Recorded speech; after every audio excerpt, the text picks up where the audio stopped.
RiverBender.com's live coverage of today's game is brought to you by Zeiser Kia, the ultimate buying experience. St. Peter's Hardware and Rental, the best product service and expert advice. First Mid-America Credit Union. New name, same great credit union. Tom Lane State Farm, your good neighbor agent in the Riverbend. Gerard Fisher American Family Insurance.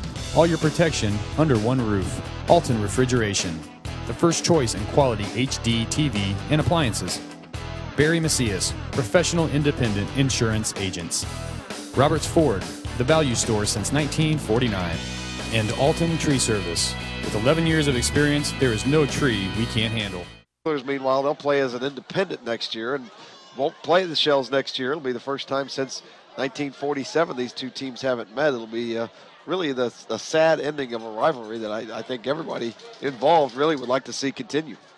Well, absolutely, and this rivalry, I mean, as long as it's gone on, you know, these two schools, you know, when you get out on that field, it's pretty much like they hate each other, really. So, I mean, I think there's actually a lot more to play for than although neither team's playing for a playoff spot. But when you get out on that field, you really just want to beat the other team as much as you can into the ground. And you know, I used to be a Roxana Shell, and I know it used to be just such it meant so much to play Wood River when it came down to that. He used to be a Shell, I used to be an Oiler, so we'll try and keep ourselves separated during the game. Levi Wallace is set to kick it off for the Roxana Shells. Isaac Morkel is going to receive. John and I are actually sitting in different rooms calling the game. There's a glass divider in between us. Yeah. Beautiful night for football. Temperatures in the 50s. It feels like it should for a high school football game. Wallace gets set to kick it away. Low line drive kick. Bounces at the 15, and Morkel's going to pick it up at about the 5. To the 10, 15 on down the sidelines, 20. And out across the 30-yard line goes Isaac Morkel. Nice return after a pretty good kick by Levi Wallace. Isaac Morkel, one of those speed guys for Wood River, and just caught it and went up the sideline. He comes away from that play limping a little bit as he's going to run back to the sideline. But a good return gives the Oilers decent field position to start out. And, of course, the Oilers get their starting quarterback back tonight, Aaron Ragusa. He was injured in a game against Pena earlier in the season. Played sparingly against Marquette a couple weeks ago. Did not dress last week against Greenville. He's back under center in a double wing formation as they start. Hand off to Levi Lawson, left side, looking for running room, has some. Out across the 35 to the 37-yard line goes Levi Lawson. Good start for the Oilers. Well, that Roxana defensive line, there's been some holes on that, especially in that off left tackle through that defensive line. And that play just kind of showed it right there. A good gain on first down for the Oilers as they have second and short. Takes it up to the 39, makes it 2nd and 2. Double wing formation again for the Oilers. Gibbs in the backfield. Ash goes in motion, and he'll get the carry. He may lose yardage here. He spins out of a tackle, though, and maybe got back to the original line of scrimmage. Wasn't a lot there for Tyler Ash, but I think he's going to gain maybe a yard on the play. It'll bring up 3rd and short. Well, a good second effort there by Ash as Roxana had him ready to be stacked up in the backfield, but was able to get just a little bit closer to a first down with his second effort. 3rd and 1. They may measure this here. Officials are going to measure here. I don't think he's got it, unless he got a real favorable spot. Shells could have had him brought down for a loss there, and Ash made a nice little spin move to make a little something out of nothing. Officials measure, and they say first down. Wow.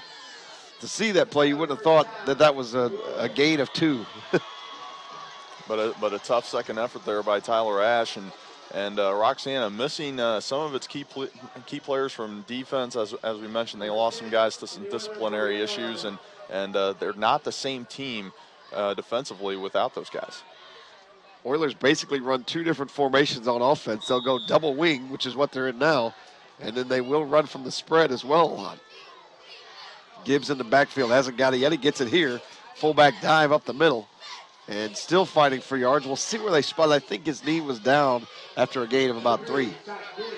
And a tough gain right there for number 3 as he dove up the middle, a true fullback dive as he tried to dive over the pile as Scott Gibbs, and good second effort. They gave him a pretty favorable spot. They did. He gets it up to the 44-yard line. Gain of 3 makes it 2nd and 7. First possession of the game. Ragusa up under center, double wing again. Sends Ash in motion, fakes it to him, gives it to Lawson left side. Nothing there. Good tackling by the Shells. Gang tackling of Levi Lawson. Might have lost yardage on the play. Well, that was a good swarm right there by the Roxana Shell defense coming through that line on that side that a lot of teams have beaten them on, and they had about 5 or 6 guys ready for Lawson right there. No gain on the play. Sets up 3rd and 7. Probably see Ragusa put it in the air here for the first time tonight. He's got a very strong arm. Kyle Kirby did a pretty good job in Ragusa's absence, but Ragusa is a pretty polished quarterback. He started since he was a freshman. He's got a big arm. He's a big kid. He sends Ash in motion, fakes the toss to him, wants to throw. Being chased by Levi Wallace. Stiff arms away from him. In trouble. Now scrambling some more. Breaking tackles. Finally brought out of bounds. He loses a lot, and he's sacked back at the 35-yard line after a great effort by Ragusa. But he loses big yardage, and the Oilers will have to punt. Well, Ragusa doing what he can to stay on his feet there in the backfield, and that would be what you would call a coverage sack right there, as he couldn't find anybody in that Roxana secondary that was open for the Oilers. Jordan Briggs goes back deep to receive for the Oilers, or for the Shells rather, standing at his own 30, along with Levi Wallace. The punt is away and is going to bounce at the 40, take an Oiler bounce, and be down by the Oilers inside the 35 at about the 33-yard line. Jeremy Cook, the punter that time. Flag is down on the field. It's going to be against the Shells, roughing the kicker.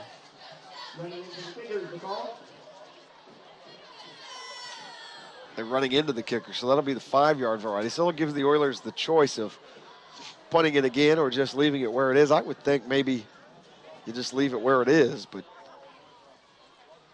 Well, right there, the Shells, they came awfully close to blocking that kick, so I'm not surprised that there was contact made in the backfield. They'll decline the penalty. The Oilers and the Shells, they'll make the Shells start at the 34. It turned out to be a pretty good punt in terms of the roll, helped him out. So Travis Williams elects to just take the field position. Pat Keith, the head coach of the Roxana Shells. And Pat's 3rd time in this rivalry here tonight. He's 2-0 in the rivalry with big wins, 39-0 and 35-0. So he doesn't know what a loss feels like as a head coach in this rivalry. Travis Williams yet to win a game as a head coach. Shells will turn and hand the ball off on 1st down, and that's a big gain. And up near a 1st down for the Roxana Shells goes number 25, Brendan West. And Brendan West right there with a nice take off left tackle there, and as Scott Hand, or Nicholas Hand rather, is the quarterback for the Shells, the sophomore. And Brandon West trying to make this a memorable senior night against the Oilers. Nicholas Hand, the quarterback for the Shells, as they send 2 wide receivers to the far side, I formation. Oilers might have jumped, no flag yet, and brought down for a small gain. It's going to be close to a 1st down. I think he'll have it. And that was Brandon West just taking the ball up the middle and trying to drive that Oiler pile, and sure enough, he picked up the 1st down. Gets it up to the 45.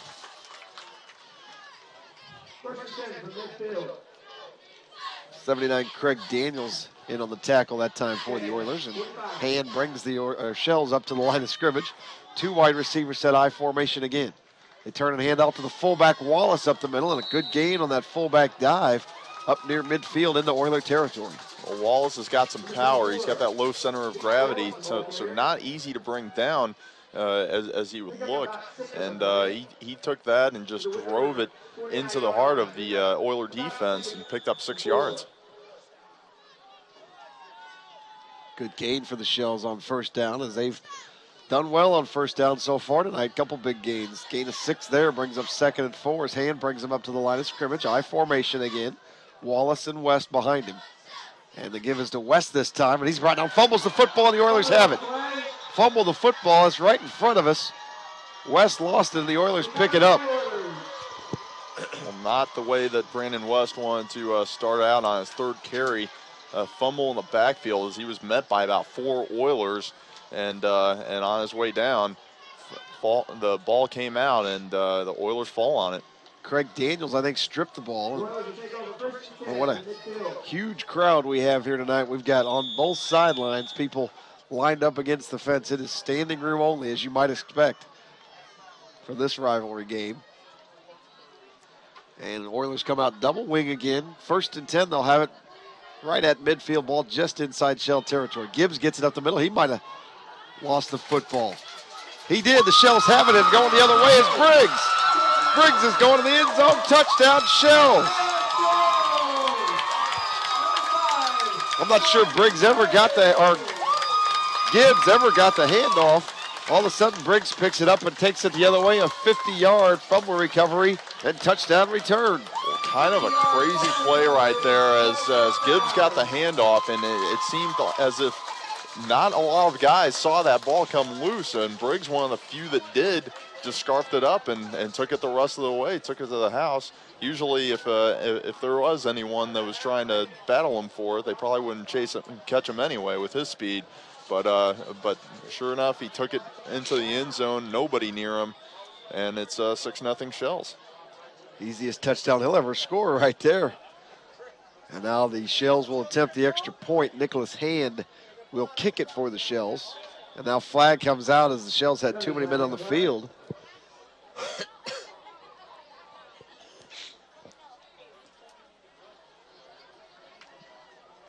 Too many men in the huddle right there, and Brandon West trying to casually run off the field there, and it's going to bring the Shells back a little bit to make this extra point.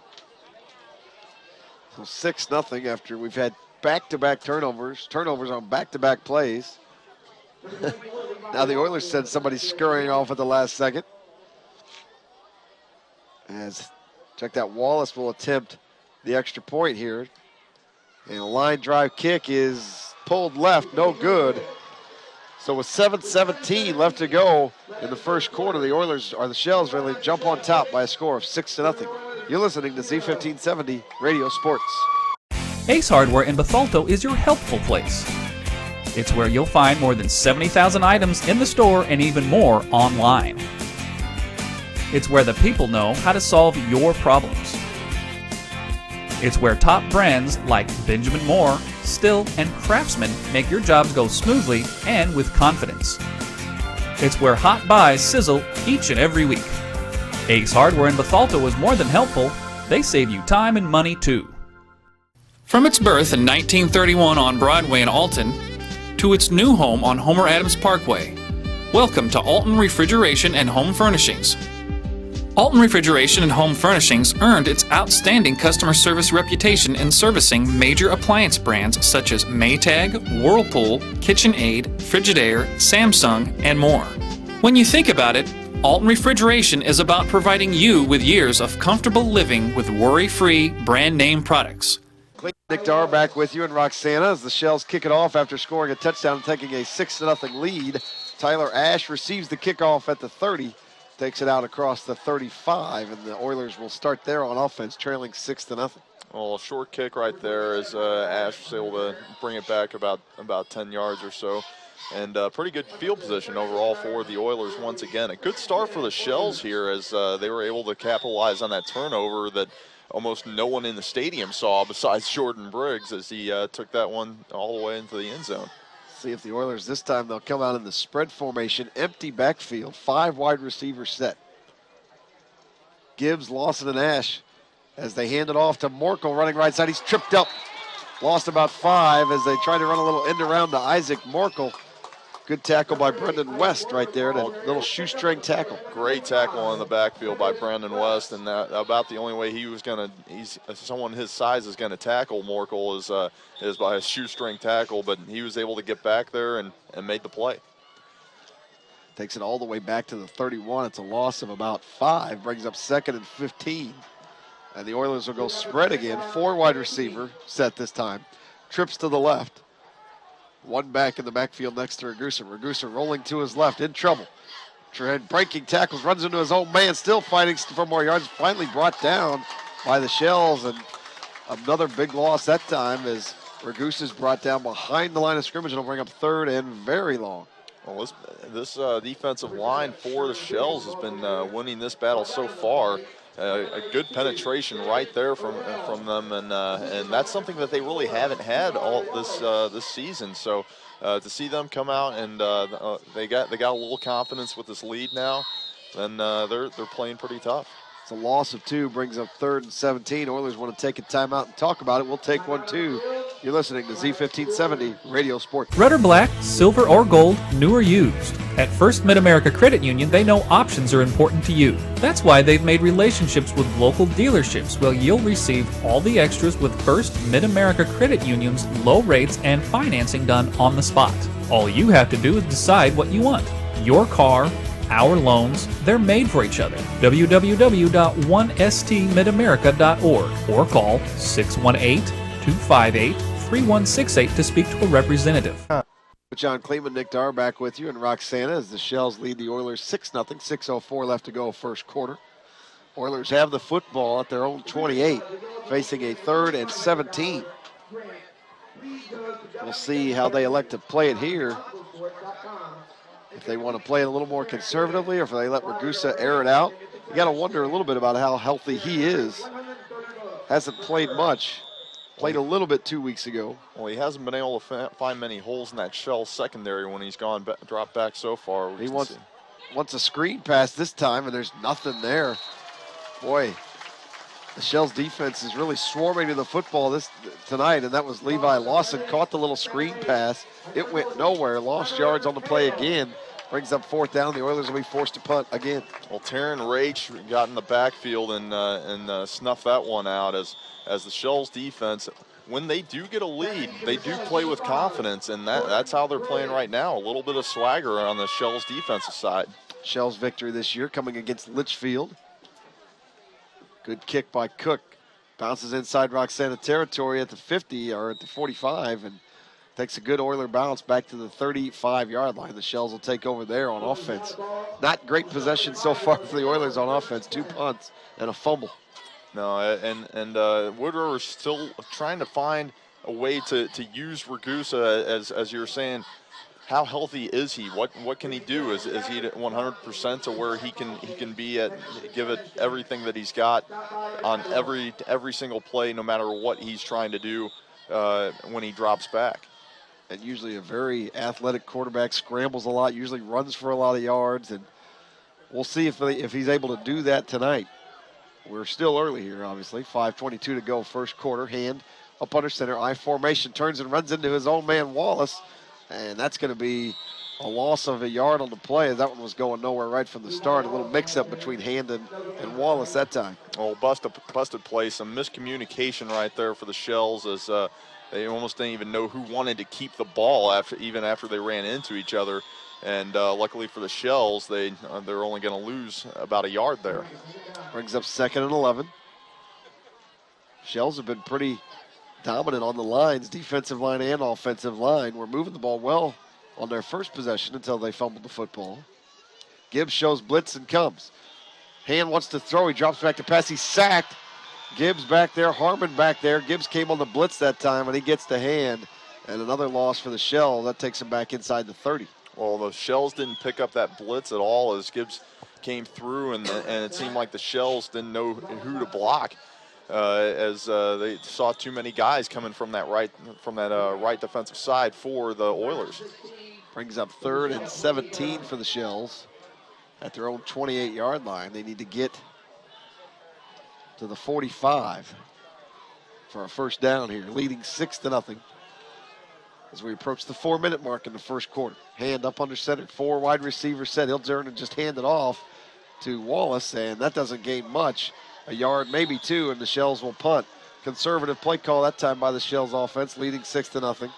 Run a little draw play, and it didn't get much. Well, I think after those first 2 plays of that series, I think Pat Keith probably figured that he kind of wants to kind of take it easy. You don't want to keep going backwards and potentially give Wood River even better field position than what they're going to get. A unit that didn't see much action here last week for the Oilers, the punt return unit, as Greenville ran up 75 on them. I don't believe punted all night.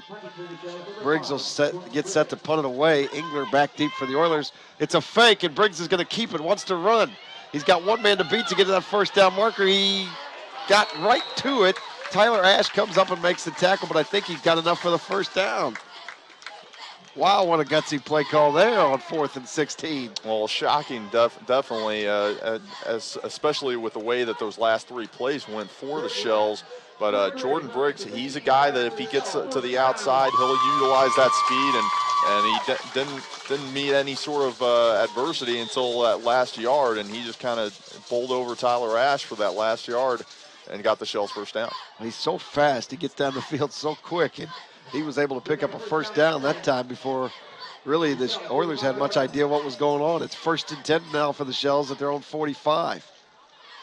Handoff to West in the backfield, in trouble, slips down and falls. He was chased by Cook and eventually brought down and tackled by the Oilers there, number 15, Dalton Morris.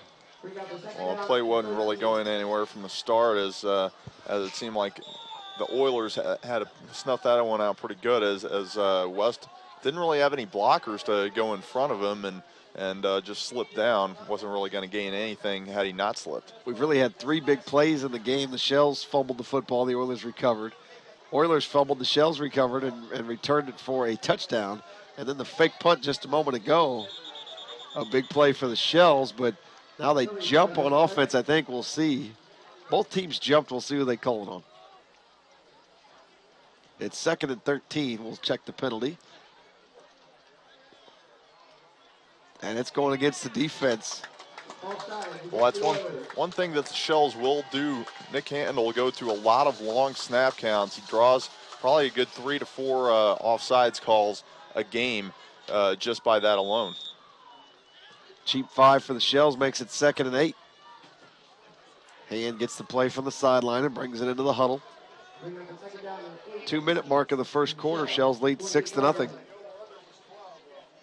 Don't forget, later on tonight, another SCC rivalry game for the last time in a while. Marquette at Southwestern. Hand drops to throw, wants to go deep, throws it deep down the field. Got a man, it's caught. What a catch. I think it's Briggs. It is. It was just right on his fingertips, and he came away with it. A huge throw and catch for the Shells. Well, what a catch by Jordan Briggs as he was streaking right down the field from the slot, and the knock on Nick Hand has been all year that he can't throw the deep ball. Well, he got that one off, and Briggs was able to run under it and catch it. What a catch made by Jordan Briggs. It's a gain of 34 for the Shells, and now they've got it inside the red zone. 1st and 10 at the Oiler 19. I formation for the Shells. Wallace and West behind Hand. 2 wide receivers to the right. They'll pitch it to West, and he is caught and brought down. Good penetration that time for the Oilers as Beecham got there. Well, good job by the Oilers right there, as almost looking as if they knew what was coming from West on that pitch, and not really successful have the Shells been when they've tried pitch plays either side throughout the season. Brings up a 2nd and 12 for the Shells. And now Roxana, I believe, will take their first time out of the night. They will. We'll take one with them. You're listening to Z1570 Radio Sports. I'll grab the birthday cake. You bring the gift, if you're sure she's ready. She's 16, honey, and she's earned a set of keys. She's studied and practiced, I know, but it's a big responsibility. When you have a teen driver, it's good to know that Madison Mutual has the insurance coverage you need. She's ready, and so are we. I talked to our Madison Mutual agent. Call Barry Macias, your local independent insurance agent, at 467-2874. The more life changes, the more you need Madison Mutual. With John Kleeman, Nick Darr back with you at Charlie Rach Field in Roxana. 1:03 left to go here in the first quarter. Shells leading 6-0 and threatening again, facing second and 12, but they've got it deep inside Oiler territory at the 21-yard line. And the Shells have really had the better of it here so far tonight. Well, the big play right there, just a couple plays ago, the long pass play to Jordan Briggs as he made an exceptional catch. And the Shells haven't really been a benefactor of big plays all year. It'll be interesting to see what they come up with. Briggs goes in motion. They'll fake the toss to him and give it to the fullback straight up the middle, and there's nothing there. Austin Beecham again on the tackle of Brendan West. Oiler defense doing a better job of getting some penetration. They were getting pushed around a little bit earlier on in the game. Well, not a lot of big runs for the Shells tonight. They had a couple early on, but since then it's been Oilers all over that backfield. And even Nick Hand was under some pressure before that long pass play. So pretty good penetration overall for the Oilers, just nothing to show for it just as of yet. Clock rolling, approaching 20 seconds first quarter. 3rd and 15 for the Shells. You'd have to think 2-down territory here. And this will be the last play of the quarter. We'll see, though. And another timeout taken, this one by the Shells again. Their second timeout in as many plays. With 17 seconds left to go, so trying to figure out what to run here, and maybe talking about the fact that it is 2-down territory. You've got 2 downs to get 15 yards here. Basically, you're unlikely to see a punt or a field goal attempt here, you would think. Well, they're definitely not opposed to sending Nick Hand back to throw. He's got some receivers, Tommy Hackler and also Jacob Quaid. Or a couple of guys, and now you've noticed early on they've been using Jordan Briggs in that slot, and they weren't doing that early on in the year, and he's a guy that can really, he's a playmaker that can just make something happen just like that. So the Shells have some weapons at receiver, and so I really expect the Shells to try to throw it here. Well, 17 seconds left, maybe a little screen pass even would be something you would look at to try and get a portion of that 15 back. But you would expect it for definitely to go in the air, you'd have to think. But I have been wrong before. I'll bring out 4 wide receivers set, though. Hand under center. They get set. Flags fly out. Hand being chased by Gibbs and Harmon. Rolling to his left. Throws incomplete. Incomplete pass with 10.2 seconds left to go in the first quarter. Stops the clock, and I think the penalty is going to go against the Shells. Well, that's a play that they're used to doing. They like to roll out with Hand, and usually that's the play where they hit Hackler or Quaid in the flat there. But here they got a penalty against them, and the Oilers may choose to push them back a little bit. I would think you would decline the penalty and make it 4th and 15 possibly. They will decline it. And the Shells will have a decision to make here. 4th and 15, 10 seconds to go. You're too close to punt, too far for a field goal, really.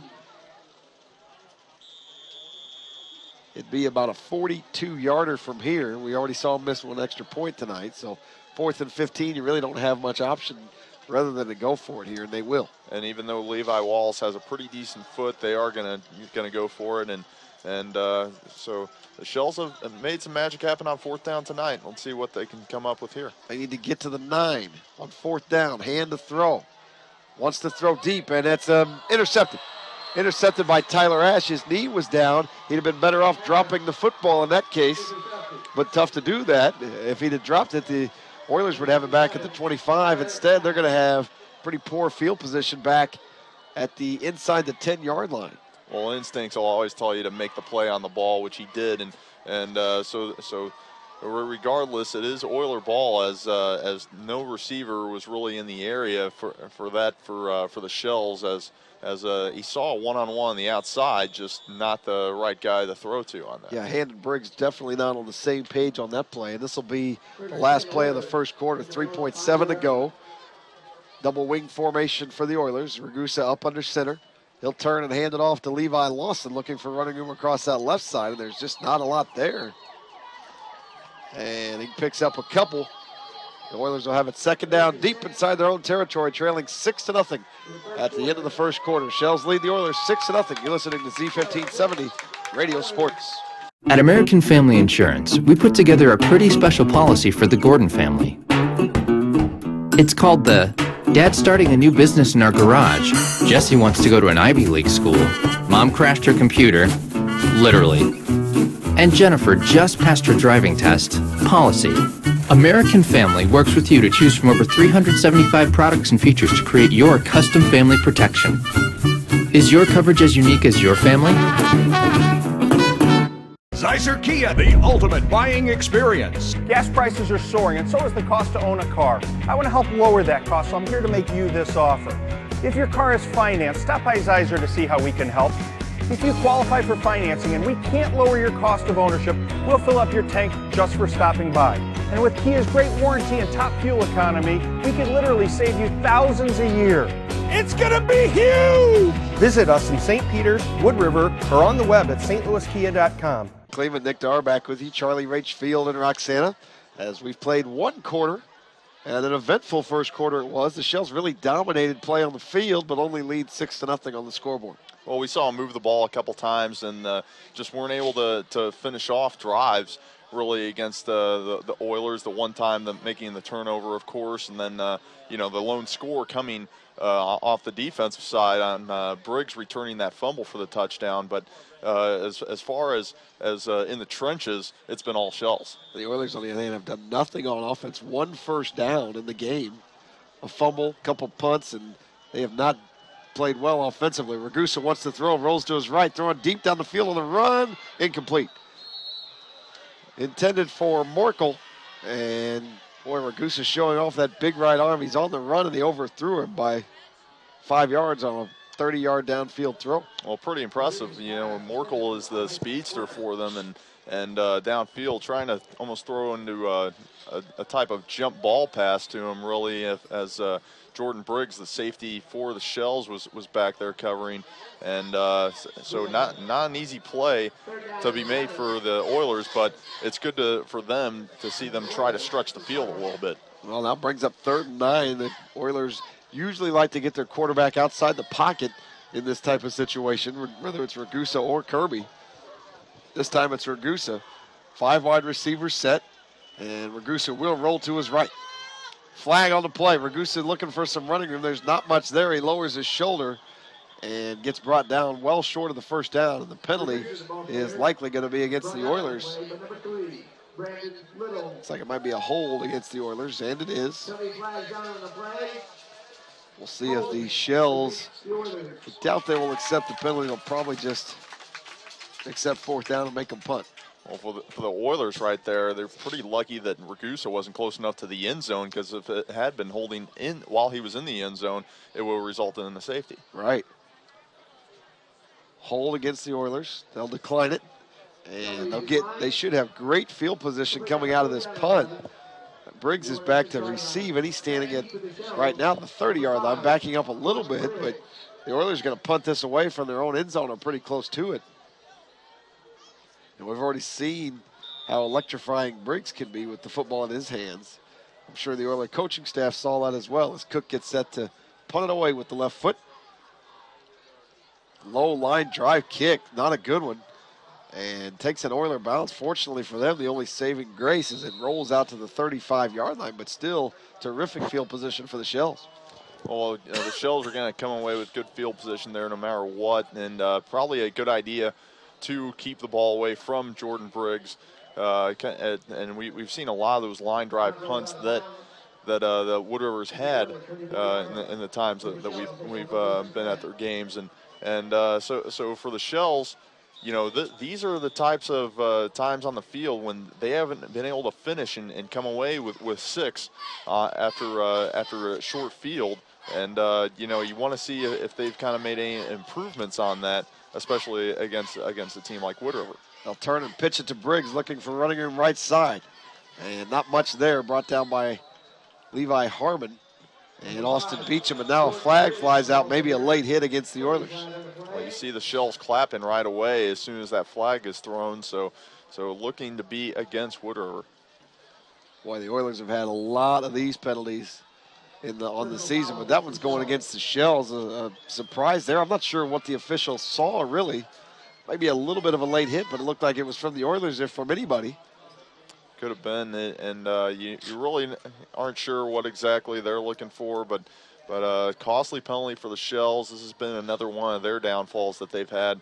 When they've really taken them out of scoring drives throughout the season, and we've mentioned they had some off-field disciplinary issues, and they've had plenty of those on the field as well this year. Brings up a 2nd and 22 for the Shells. Don't forget, stay tuned following the game.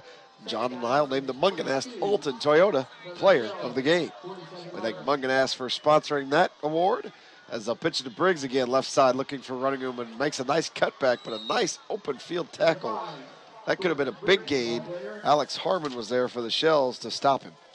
Well, it's always a good tackle whenever you're able to tackle Jordan Briggs in the open field. It looked like he had a little bit of room there and could have gotten some more of that yardage back that they lost with the penalty, but it comes down to 3rd and long now. Pretty nice gain as it was. He picked up 6, but could have been a lot more, as if he gets by Harmon, maybe even to the end zone. Instead, it's 3rd and 15 for the Shells. Briggs is the lone back in the backfield. 2 wide receivers set. And they'll fake the pitch to Briggs and give it to West, and he is swarmed by the Oilers. Play has not fooled anybody so far tonight, as West ran right into big 72. That's Gonzalez, Ryan Gonzalez on the tackle for the Oilers. Well, great job staying at home by the Wood River defensive line right there. And a little after the play skirmish right there that I don't know if the official saw that, but a little pushing and shoving with West, and so these two teams certainly know what this rivalry is all about. Now you got 4th and 17. I'm thinking if you're the Shells, you go ahead and punt it away, pin them back deep. The Oiler offense has really shown no ability to do much of anything tonight, and you should be able to get good field position when you get the ball back. Briggs will punt it this time. Ran like he was going to fake it. Punts it away. Inside the 10 it bounces, and that's going to be down. Nope, it is down at the 1-yard line. Wow, great field position for the Shells on their punt coverage, as they got a nice bounce. It just died at the 1, and they were able to down it there. They didn't even down it. It just sat there. Well, their defense is all of a sudden becoming their offense here, as Wood River is not even being able to move the ball whatsoever, and now starting from their own 1-yard line, it'll be good for Wood River just to move it anywhere outside the 10-yard line. We'll see what offensive coordinator Mike Ragusa wants to do here. 1st and 10 is at his own 1. You'd love to at least get a couple first downs here, but boy, the Oiler offense has been totally stagnant so far tonight. As they go back to the double wing formation, Ragusa up under center, sends Ash in motion, gives to the fullback Gibbs right up the middle. And he'll get a couple, at least get out a little bit of yardage, get a little bit of breathing room out to about the 3. And that's exactly what they need right now, as struggling as they've been on offense. They certainly just need a few yards here or there, get somewhere close to a manageable 3rd down situation to get a first down. Well, under 10 to go, 9-minute mark rather, of the first half. Ragusa up under center, this time sends Ash in motion again and pitches it to him. Left side looking for running room, and he's got a nice gain out near the 10, close to a first down. They'll give him the 9. Yeah, right at the 10, it'll be 3rd and 1. Well, he made a couple nice moves there, and so trying to find some holes in that Roxana defense, as they've been pretty tough so far tonight, but close to a first down, a manageable 3rd down situation for the Oilers.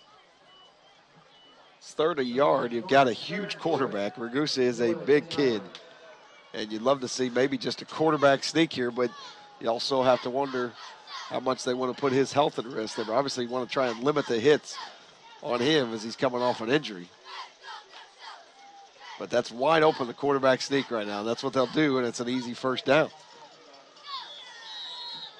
But really, they had a huge hole there between the center, and it was just easy for Ragusa pretty much just to follow him. He picks up about 3. Well, no nose tackle right there for the Shells, as you're right, they left it wide open for him.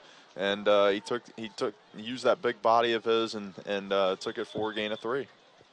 the success rate of that play is about 95%, it seems like, in high school football. And on 3rd and short or 4th and short, I'm not sure why teams run anything else. Well, and especially when you have a quarterback who's got the size and the athletic ability such as Ragusa, you'd want to use that to your full advantage. No question.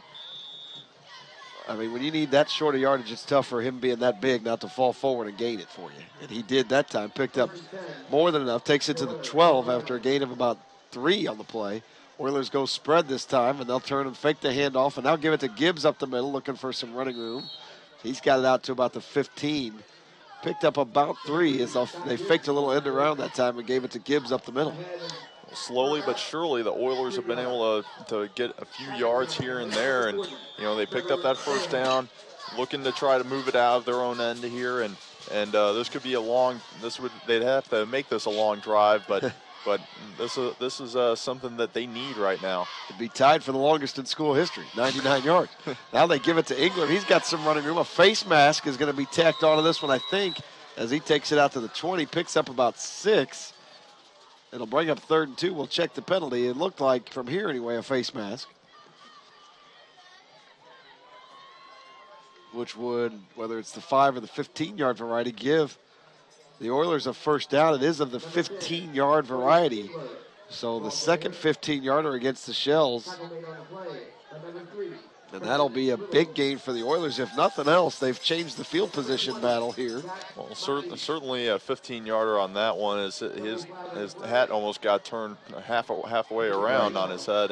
And the Oilers been able to make a few plays here and there, trying to take the momentum of this game away from the Shells.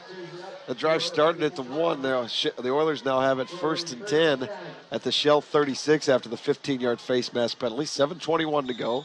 Oilers trail 6-0. Ragusa in the shotgun, a little different formation this time. Engler goes in motion, and the Oilers had 2-minute motion, I think. Yep, I don't know. Craig Daniels is pumping his fist like it's going against the Shells. It looks like the Shells are moving back. It is going to be encroachment against the Shells. Well, interesting formation right there for Wood River. We haven't seen them really go into the shotgun all that much tonight. And right there, we're able to get a penalty on the Shells as soon as they do. And now they go no huddle for the first time tonight. Back to that interesting formation. It's a little bit of a double wing formation, but from the shotgun. Engler goes in motion. They'll fake it to him and give it to Gibbs up the middle. Nothing there. Nice tackle by the Shells. That's 60, Luke Curtis. And good containment right there by that Shells defensive line. And that's what they were doing earlier in the game. And a few yards have been, a few holes have been opened up here for the Oilers. But right there, good pursuit by the Shells. Well, they'll give him a loss of 1 there. Brings up 2nd and 6.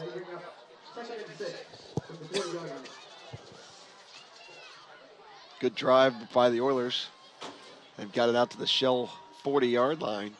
And back in that formation again. Ragusa in the shotgun. Sends Engler in motion. Fakes it to him. Now gives it to Ash right side. Looking for room. Has some. Got a first down. Up near midfield in the Shell territory at the 49. Tough run by Tyler Ash. Well, Ash is pretty quick, and he's a guy who can make some plays in the open field. And he saw a lane there up the middle, was able to get into that second wave and make a play for a first down. Another first down for the Oilers. Take it into Shell territory. Their 3rd first down of this drive. Ragusa's in the shotgun. It's a 2 wide receiver set. Engler goes in motion. They'll fake it to him and give it to Gibbs up the middle again. He's spinning, fighting for yards, pushing the pile forward. And they'll pick up about 3 on the play. Well, real tough run for Gibbs there. Even after first contact, he was still pushing that pile forward and able to pick up a few yards and keep this drive moving just slowly, inch by inch, little by little. You know who really loves this drive is the Oiler defense. As they've been on the sidelines now for quite some time as the Oilers just grinding out first down. Absolutely, and they've gotten a little bit of a break, and you wonder if that could play into how well they're going to play. They give it to Ash right side again, and he's got a hole, and up near another first down for the Oilers, down to the 40. another tough run there for Tyler Ash as he switched directions a couple times and able to make a couple guys miss and get some more yards, close to another first down. 3rd and 1 now. And we could see another quarterback sneak here, of course. Well, as Cook checks into the game for the Oilers. Engler checks out. Morkel checks out. 34, Andrew Hopper checks in as they go double tight, double wide formation. And Ragusa comes up under center. Handed to Gibbs right up the middle. Off right tackle, got the first down and more. Inside the 35 to the 34, he goes, gain of 6. Well, you can see the look on the Shells defense. This defense looks tired right now, and Wood River's got a little bit of confidence now as they're moving the ball. And Gibbs right there made a nice move off tackle and was able to fall for that first down. This drive's about 5 minutes old now. It started at the Oiler 1. They've taken it down to the Roxana 34, and they've got it there, 1st and 10, 4:20 to go. Ragusa under center, I formation this time. And they'll turn and hand it off to the running back, and that's going to go nowhere as Lawson was the ball carrier. And a flag comes in late. Lawson lost yardage on the play. Probably check the penalty. Probably going to be a horse collar call. May very well be.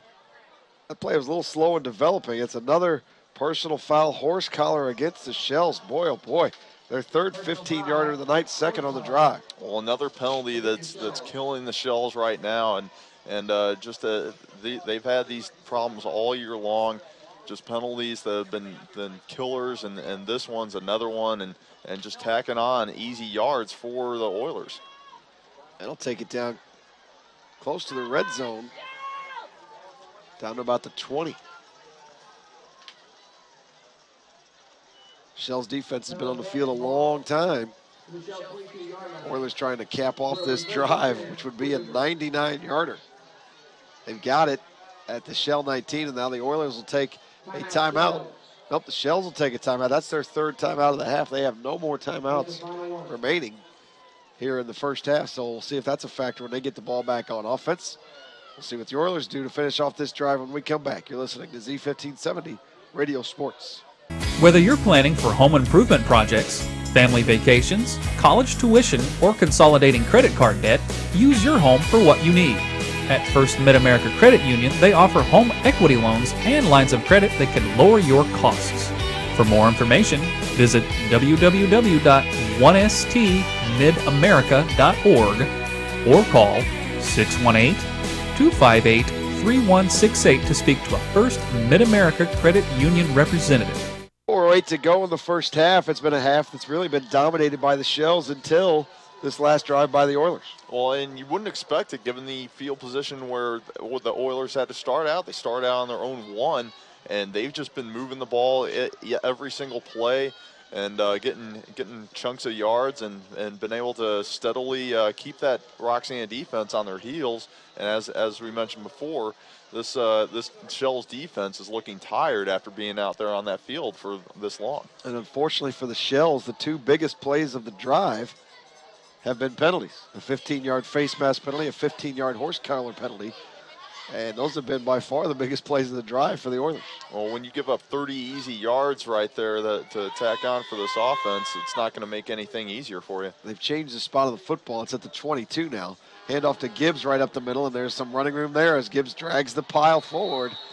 And before, where there were no holes, now the Oiler offensive line is starting to open some up. And Gibbs is right in the thick of this offense as he's been bowling over some guys, whether it's up the middle, off tackle, and but he's been making some plays, picking up those chunks of yards that have helped the Oilers been able to move the ball throughout the duration of this drive.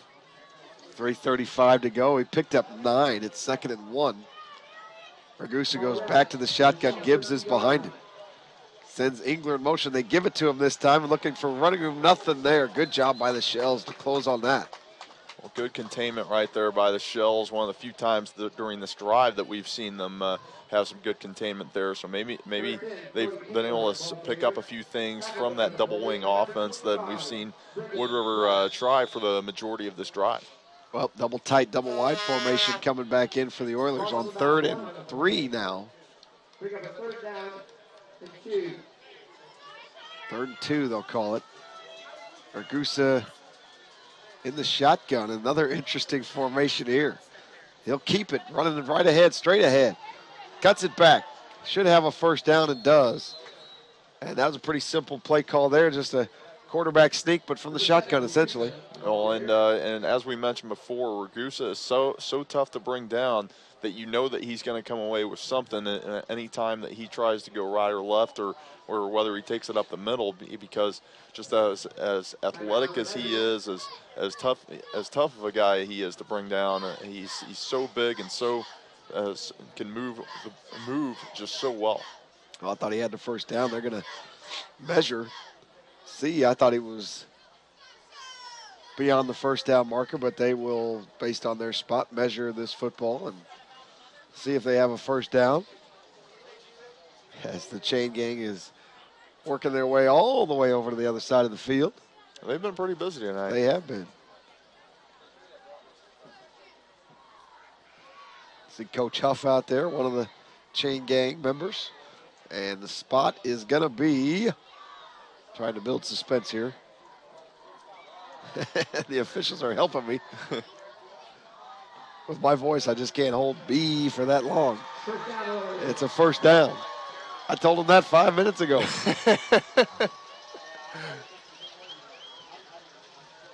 Well, here at Roxana, they don't trust those border guys. That's right. I don't blame them. It's another first down for the Oilers. 1st and 10 at the Shell 12. Who would have thought, certainly not me, when this drive started, that it would get this far. And now the key for the Oilers, obviously, is you've got to come away with 6 points here. And absolutely, and that's one of the things that we've seen them struggle with is finishing off drives, and we've seen that from both teams really, and that could be what this game comes down to, is which of these teams, when they're moving the ball, who's going to finish off the drives for each of these teams. Ragusa in the gun, Levi Lawson behind him as they now roll the clock. Ragusa in the shotgun, he'll keep it again. Cuts it back to the middle this time, cuts it back all the way across the field, and he's going in for a touchdown. 12-yard touchdown run from Aaron Ragusa. He started left, he comes back to the right, and once he got out to the right, it was wide open. He takes it in from 12 yards out. Well, good eyes by Ragusa there, as he saw exactly where the Shells looking for him to go left and keep it left, but they had nobody on that right side. As soon as he cut back, it was all over. What a drive by the Oilers. 99 yards. And over about 7 minutes of time on the clock. And Ragusa caps it off with a 12-yard touchdown run. And now we'll see don't see their kicker coming out. They're going for 2.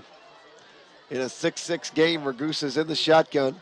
And he'll keep it again. Nope, this time he wants to throw. Caught it. And Hopper is in for the 2-point conversion. It's good. So with 2:17 left to go in the first half, the Oilers now lead the Shells by a score of 8-6. You're listening to Z1570 Radio Sports. Compare a well-equipped Lexus ES to a well-equipped Buick LaCrosse. Get inside each and see what you find. If perfection is what you pursue, this might just change your course. Meet the new class of world class. The 2010 LaCrosse from Buick. May the best car win. Since 1947, St. Peter's Hardware and Rental has been helping you get the job done right. When planning a do-it-yourself project, party, or event, turn to St. Peter's for what you need to make it successful. St. Peter's carries brand-name tools like DeWalt, Bosch, and Milwaukee. Quality True Value paints backed by a lifetime warranty, and everything else you need from gadgets to grills. Shop in-store or shop online St. Peter's Hardware and Rental, the best products, service, and expert advice. At First Mid-America Credit Union, they offer more than savings accounts, checking accounts, money markets, loans, and IRAs. They also offer a Visa Platinum Card, which rewards their members with low rates, no annual fees, no hidden fees, no balance transfer fees, built-in safety features to protect your card from fraud, and a reward program which rewards you for every purchase you make. Apply today for a First Mid-America Credit Union Visa Platinum Card at www.1stmidamerica.org. After our ball game tonight, we'll head to Southwestern as the Piasol Birds host the 6-2 Marquette Explorers. Then tomorrow at 11 o'clock, right after Sports Talk with Brent Berkland, Illinois visits Purdue. The Illini coming off their first loss of the season against Ohio State last week, looking to rebound. And then tomorrow, tape delayed at 2:30, it's Mount Zion against Civic Memorial. You hear those games right here on the Big Z or online at AltonDailyNews.com. Devin Spurlock set to kick it away for the Oilers. 2:17 left to go in the first half. Oilers leading 8-6. Spurlock with an onside kick. Onside kick, and I think the Shells have it. There's a surprise onside, and a nice play by the Shells to retain possession of that. It was 60, making a nice recovery there. That's Luke Curtis or Gage Brown. I have two 60s on my roster. Yeah, I believe it was Gage Brown right there. He's made a couple plays on defense, and right there, it's almost like he was the only one that saw that, and lucky enough, he was the only one to make a play on it for the Shells, and key play for them as they get the ball right at midfield. Well, the problem with a gamble like that is you give your opponent great field position with 2:10 left. The Shells have no timeouts left. Hand turns and hands it off to West up the middle, and there's some running room there, close to a first down. Goes 25, Brendan West. Shells need to hurry, no timeouts left. 2 minutes left to go. Well, we saw West have a couple decent runs early on, and that's the first one that we've seen in a long time, and especially with that last drive that the Oilers had, that's the first thing that we've seen from this Roxana offense in a long time. With 2nd and 2, and the Shells huddling. I'm not sure you have time for that. I formation. Hand gives it to West again. Up near a first down marker, and should have a first down. That'll stop the clock for a moment while they move the chains. So the clock continues to roll as they haven't signaled for the first down yet. Maybe he didn't get it. Boy, from here, from our angle, it looks like he's at least close enough to warrant a measurement. Valuable seconds ticking off the clock. We're down under 1:20 to go. Boy, you get this kind of field position and to not be aggressive with it is a bit of a waste. Well, pretty interesting play calling the first couple plays for the Shells. You expect them to go to the air at some point, but there's Hand, and I think he may have gotten that first down. Hand keeps it. Looks like he got it. Of course, I thought they might have had it on the second down. They didn't even measure. Now we're under a minute to go. The Shells will get the football to start the second half, and they get the first down here, but why not take a couple shots here? With 50 seconds left to go, you've already completed a 34-yard pass tonight. Why not take another shot or two? Hand is under center again. 4 wide receivers set this time. And Hand does want to throw it this time. Over the middle, caught, wide open is West, and he's going to go to the end zone. Touchdown! A blown coverage by the Oilers. And with 38 seconds to go, West takes it in from 40. Well, West lined up in that slot spot, and nobody picked him up whatsoever. He did a little bit of a drag route and turned around, and there was nobody that was between him and the end zone for the touchdown. And now to make matters worse, the Oilers have a lineman down on the ground. It's Craig Daniels being helped to his feet and helped off. But with 38 seconds to go, the Shells have gone on top now, 12-8. Maybe they knew that was coming all along. That's why they weren't rushing. And you don't get much more wide open than West was right there as he's just stopped after 10 yards. And Hand put it right on him, and West turned around, and he had to be as shocked as everyone else was to see nobody between him and the end zone. Well, it's a 4-play, 50-yard drive for the Shells to go back on top, 12-8. We'll see if they elect to go for 2 here, as the Oilers did. I think they will. Hands coming up under center. He's got West and Brandon Little behind him in the backfield. Now West splits out in the slot again. Hand surveys. He wants to call timeout. He doesn't have any left. Hand wants to throw, looking for West, and that's caught. Is he in? Doesn't appear so. No signal from the official yet. Did not get in.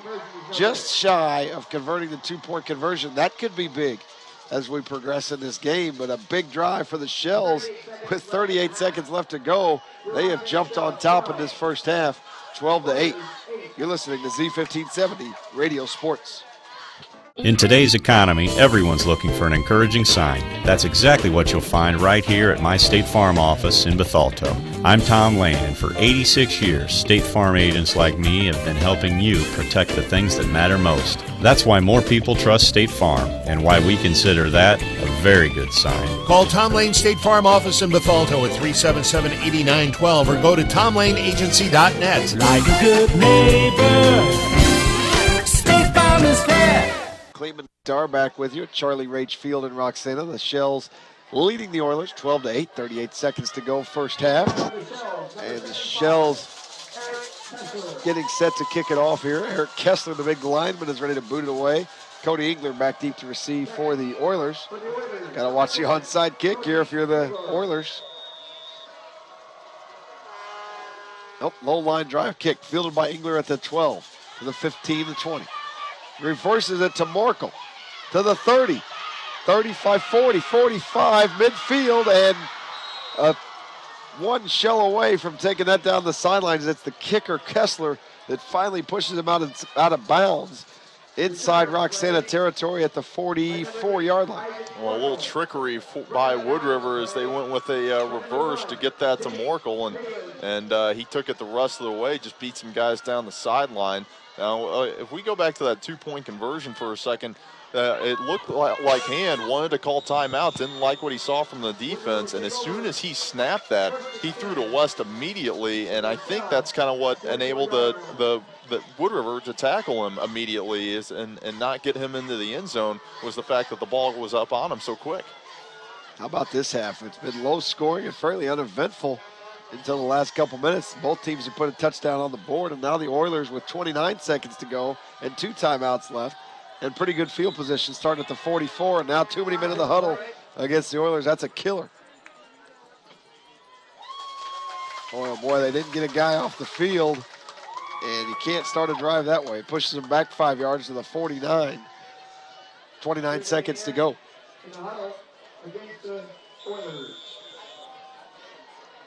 Well, with the arm of Ragusa, you expect them to take some shots here as they still have 29 seconds.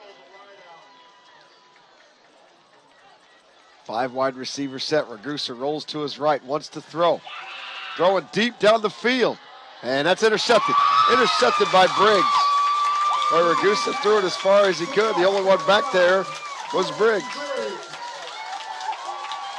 Well, Briggs has done a pretty good job as a center fielder pretty much back there at that safety spot and all year long, and coming away with a pick there as he had a man that he had the corner beat, but Briggs was waiting on that the whole time, and a pretty good throw by Ragusa to get that downfield. But sure enough, the Shells will pretty much guaranteed to be content here and take this lead into the half. You would think. 20 seconds to go. They've got it first and 10 at the 15, and Hand takes a knee, and that'll end the half. And we'll go in with a score of 12-8. Been an interesting first half. John and I back to tell you about it after this. You're listening to Z1570 Radio Sports. Zeiser Kia, the ultimate buying experience. Gas prices are soaring, and so is the cost to own a car. I want to help lower that cost, so I'm here to make you this offer. If your car is financed, stop by Zeiser to see how we can help. If you qualify for financing and we can't lower your cost of ownership, we'll fill up your tank just for stopping by. And with Kia's great warranty and top fuel economy, we could literally save you thousands a year. It's gonna be huge! Visit us in St. Peters, Wood River, or on the web at stlouiskia.com. Red or black, silver or gold, new or used. At First Mid-America Credit Union, they know options are important to you. That's why they've made relationships with local dealerships where you'll receive all the extras with First Mid-America Credit Union's low rates and financing done on the spot. All you have to do is decide what you want.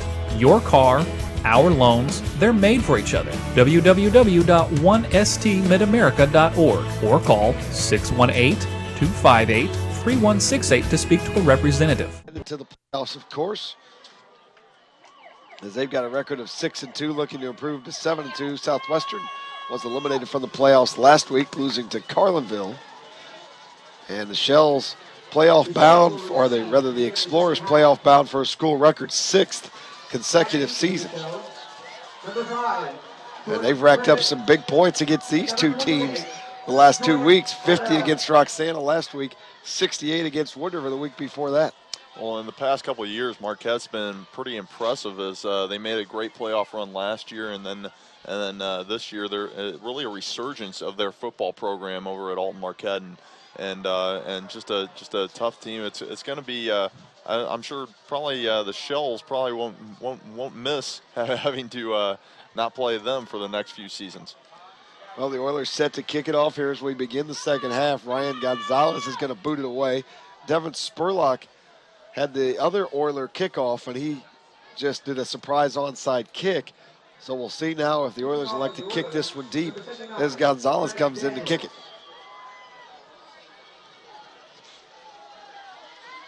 He'll kick it somewhat deep. It's going to go out of bounds, I think. It will. The Shells will have good field position to start. They'll start at the 35, which is about where the football went out of bounds. Obviously, they do not want to kick it to Jordan Briggs. Well, certainly the weapon that they want to stay away from in any way, shape, or form. We've saw him on punts so far, trying to keep the ball away from him and anywhere but kicking it to him. So, I'm sure they're more than happy to take a penalty and start off with the field position right there. Now the Shells are going to make them kick it again. Move them back 5 yards and kick it again. Interesting call. So you don't want to kick it to them, we're going to make you kick it again. And the Oilers will kick it away from the 35 now. So really they'll just decline the penalty.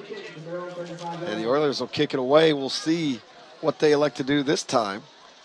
Well, the kicks that they've seen from Daniel so far that haven't really made it that far, so I'm thinking maybe Pat Keith trying to kind of call their bluff and see how far he really can make it downfield. I like the call by Pat Keith. Got an explosive player back there. Try and get it in his hands any way you can. Gonzalez this time is going to kick it out of bounds again. Another flag comes out. Do it again. Well, we've done it once already. Might as well. I don't think he did that one on purpose. It just kind of shanked off the side of his foot. Boy, you look across the other side of the field, and they are, it's like 2 or 3 deep on the fence, as they are on this side as well. A lot of people come out to see this game for the last time. Now Devin Spurlock's going to come in and kick it for the Oilers. And last time he tried it was a surprise onside. So I certainly have no idea what's about to happen. Well, we've seen Wood Rivers with some tricks up their sleeves so far in this game, especially on special teams. They had the onside kick surprise early, and then just before the half, they had the reverse that got them some decent field position on the kick return. So won't put it past Wood River to try something here, whether it's a squib or maybe even another onside, but probably too deep in their territory to want to try that. But something that we probably haven't seen the end of for the Oilers. Well, Devin Spurlock comes in to kick it now from his own 30. Briggs ready to receive this one. Moves over to the left side this time. And we'll see what Spurlock decides to do. It's going to stay in bounds this time. As Spurlock kicks a low line drive kick, fumbled by Briggs. He's in trouble, and he's brought down by Cook. As that one was just not clean, and the Oilers end up with pretty much exactly where they would have had it had they just kicked it out of bounds and taken the penalty. Yeah, pretty much. So all for naught, really, on the pushing them back on the kicks there. Another low kick. They tried to squib it that time, and Briggs had trouble initially picking it up. So not much on that return. Shells actually lose 5 in the transaction, so to speak, as they'll start at the 30 as opposed to their own 35. 4 wide receivers set for the Shells. West goes in motion, and they'll hand it to him. Left side looking for running room. Not much there. Levi Harmon with a big tackle. Scott Gibbs there as well. West has been their guy. They've been trying to get going throughout this this entire game on the ground, and so there hasn't been a whole lot of holes for him so far. And that Oiler defense kind of winning the battles, and ever since the early goings of the first quarter. Gain of a yard makes it 2nd and 9. Briggs goes in motion this time. They'll fake it to him and give it up the middle, but flags come out. And that usually is going to mean an offensive penalty.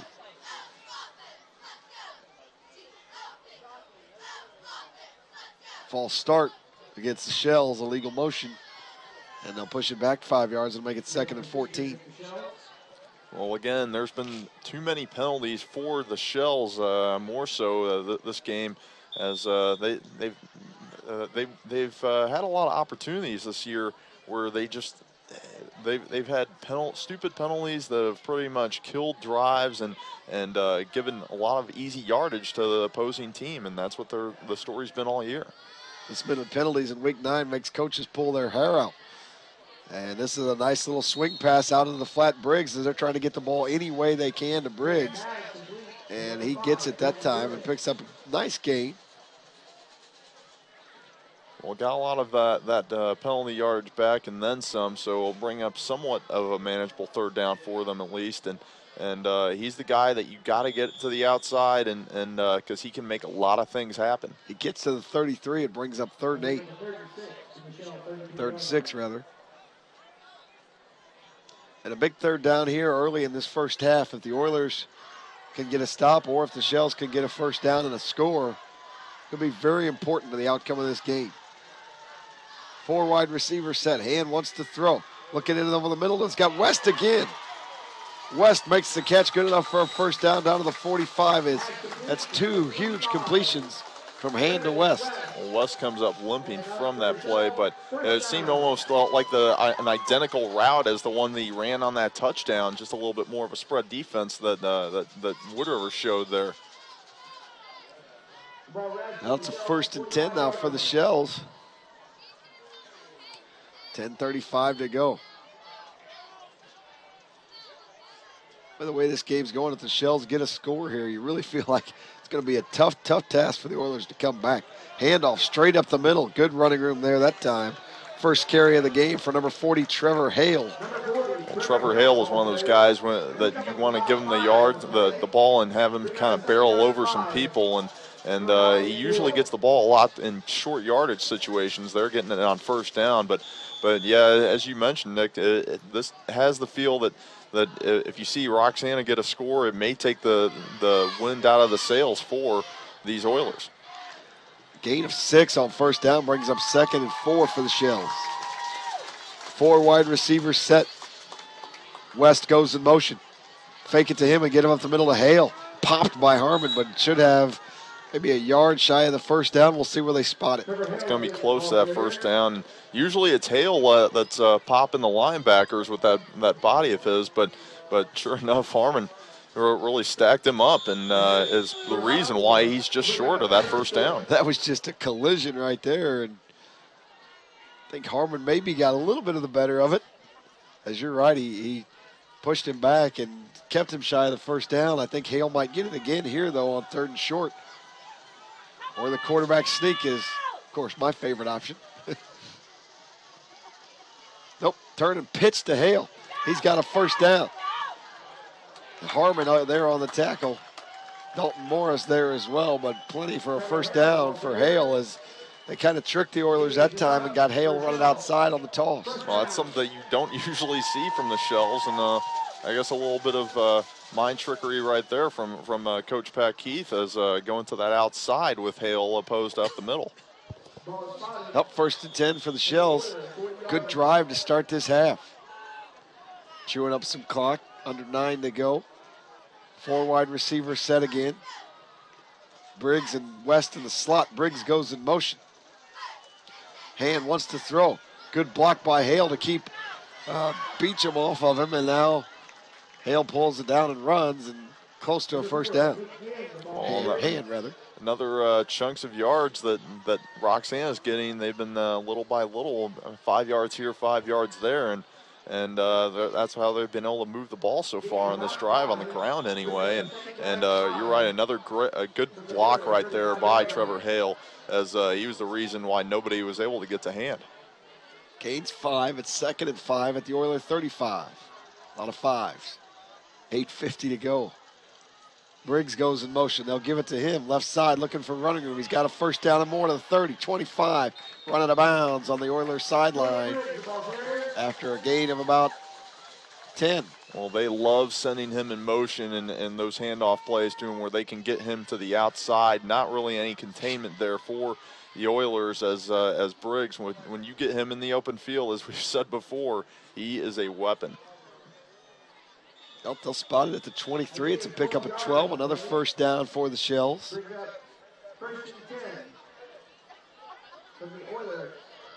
This drive is kind of reminiscent of that 99-yard drive the Oilers had, just chewing up clock, churning out first downs, just grinding away. Hand up under center, sends Briggs in motion again. Fakes it to him and gives it up the middle, and moving the pile is Hale. And he's got another up close to another Shell first down. Nice play there. Well, we didn't see him carry the ball at all in the first half, and in this second half, he's making an immediate impact as Hale running through, running right off the guard there, and able to pick up another Shell first down. 1st and 10 Shells. They can get a first down without getting to the end zone. It's 1st and 10 from just outside the 10, we'll call it. Hand sends Briggs in motion, gives it to him, right side, looking for running room. Trying to get the corner, he's got it, flag comes in, touchdown Briggs, but a penalty marker on the field.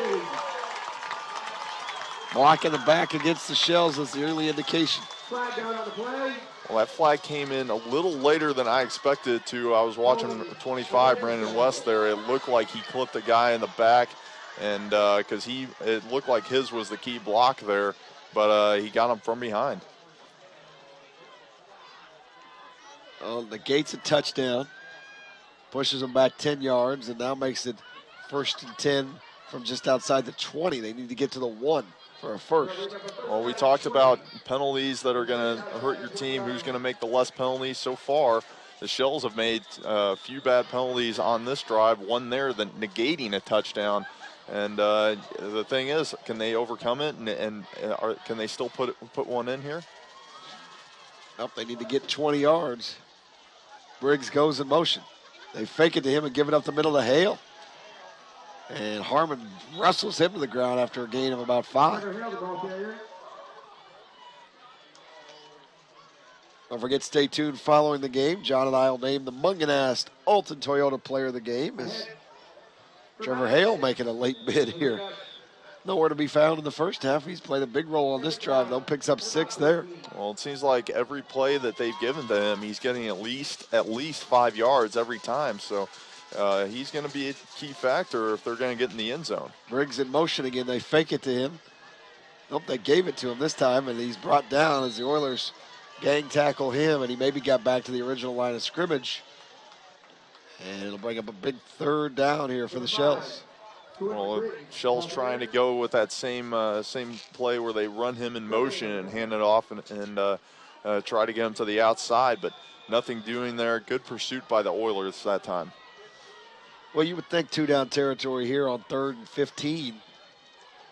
3rd and 15, they can get a first down without getting into the end zone, but there's not much room there between the first down marker and the goal line, about a yard. Bring up about a 3rd and 15. 4 wide receivers set for Hand with Hale behind him. And timeout Shells. Well, they just have not been totally organized on offense. That's the fourth timeout they've had to take on offense so far tonight. We'll take one, too. You're listening to Z1570 Radio Sports. I'll grab the birthday cake, you bring the gift, if you're sure she's ready. She's 16, honey, and she's earned a set of keys. She's studied and practiced, I know, but it's a big responsibility. When you have a teen driver, it's good to know that Madison Mutual has the insurance coverage you need. She's ready, and so are we. I talked to our Madison Mutual agent. Call Barry Macias, your local independent insurance agent, at 467-2874. The more life changes, the more you need Madison Mutual. From its birth in 1931 on Broadway in Alton to its new home on Homer Adams Parkway, welcome to Alton Refrigeration and Home Furnishings. Alton Refrigeration and Home Furnishings earned its outstanding customer service reputation in servicing major appliance brands such as Maytag, Whirlpool, KitchenAid, Frigidaire, Samsung, and more.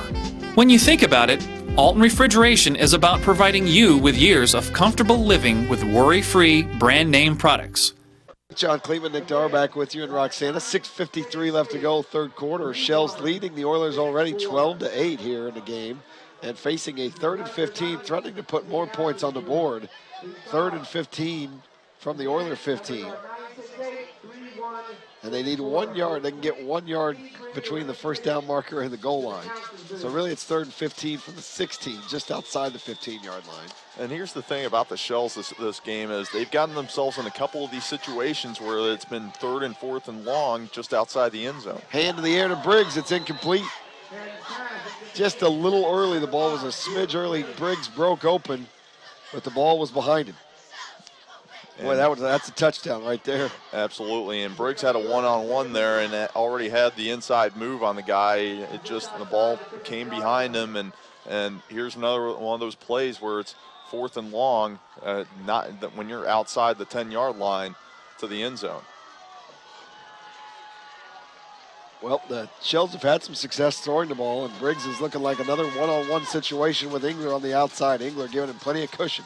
West goes in motion. Hand looking for Briggs. It's incomplete. Shells want a flag. No. Engler timed it perfectly, say the officials. It's incomplete.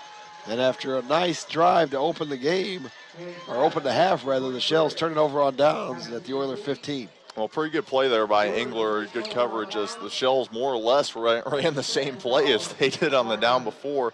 Not really a lot of different play selection used throughout that drive. But the Oilers finally kind of snuffed that out and were able to deny the one-on-one play to Briggs, and they got the ball back. Good play by Cody Engler and the block in the back against the Shells that negated a touchdown. A huge play on that drive. Handoff after a fake end around to Ash, and he takes it and not much there. That didn't fool too many people.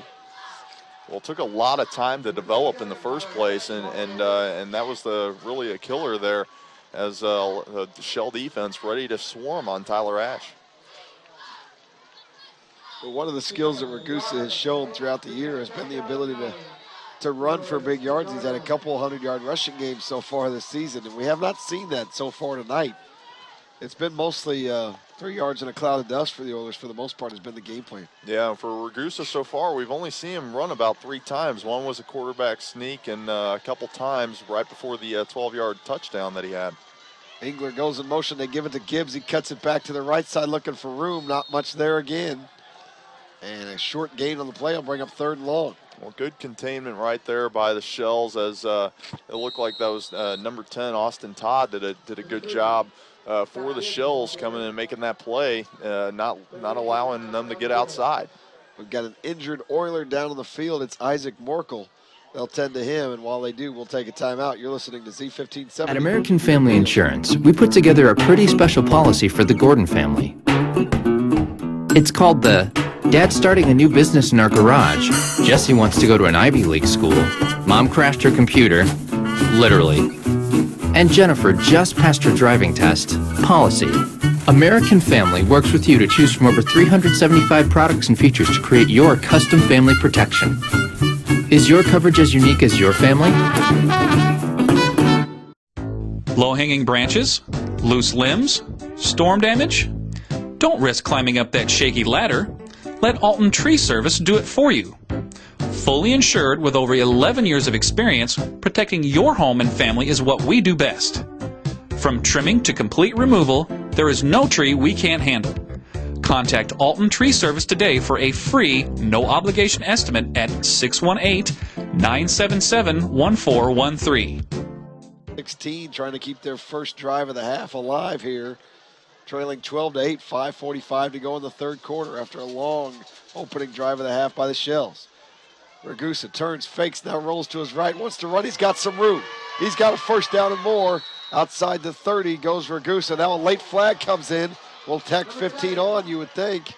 Well, Trevor Hale got to him a little late, and looks like he got him after he was already out of bounds. And there's what we were talking about with Ragusa, getting him running a little bit, and the moment that they do, they get a first down.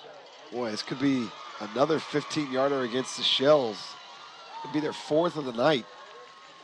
Boy, if they don't win, they can look back and say penalties. Exactly. Exactly, and it's been that kind of night for them, really, and you know, they've had moments when they've been able to try to take control of this game, and they just haven't capitalized on them, or it's been a bad penalty that's came back to beat them. Well, that's a huge one there after Ragusa picked up big yards already on the first down. The tack 15 on top of that takes it all the way to the Oiler 46. The net result ends up being a gain of 30 after a 15-yard run. Interesting formation here. Three guys in the backfield and Ragusa in the shotgun. He'll turn and hand it right up the middle. And leaping over a man is the Oilers ball carrier. That's Levi Lawson.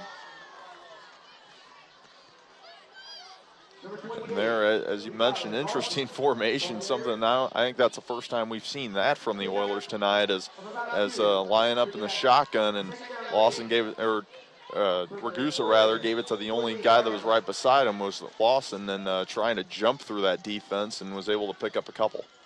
Gain of 2, same formation this time. It's Hopper, Gibbs, and Lawson in the backfield. Ragusa out of the shotgun. Turns, fakes it to Lawson, keeps it. Fumbles the football. Fumbled the ball. I think the Oilers dove on it, though. And we'll see who recovered it. One of the offensive linemen, I think, came away with it for the Oilers. Yep, Brad Carr comes away with it. Now flag comes out way late after the play. See what this is all about. Unsportsmanlike conduct against the Oilers. And another big penalty, and you know, it's, you got a team that's 1-7 and one that's 0-8. You're seeing some of the reasons why. Well, we talked about it a couple times before the game. You talked about it at halftime. The team that's going to make less mistakes, less penalties right now is going to come through. And you know, we've seen the Shells flurry of penalties, and now a big one for the Oilers here as they were driving. A couple bad things for them happened right there. Ragusa looked like he was getting some pretty good yards, and then fumbled it, and they were lucky enough to get the ball back, but they had the penalty that came in way late, an unsportsmanlike conduct penalty, moves them back 15, and kind of a killer on this drive. 3rd and 20. 4 wide receivers split out to the right, 1 to the left. Ragusa throwing a little bubble screen to Ash. And he's got some blockers in front of him, but not nearly enough. He's going to gain about 10 and come up about 11. That gains 9, and he comes up about 11 yards shy of that first down. And we'll see what the Oilers elect to do here. Well, near midfield, and you're 0-8. Not a lot to lose, but we've seen trickery from them tonight, so you really can't be sure what we're going to see when no matter what team comes on the field. Now Cook comes out to punt it. Ball is at the 44-yard line. Briggs back deep to receive. Cook to punt it away. They will punt it. Pretty good kick by Cook. It takes a sideways bounce inside the 30 at the 28-yard line. The Shells will take over there on offense.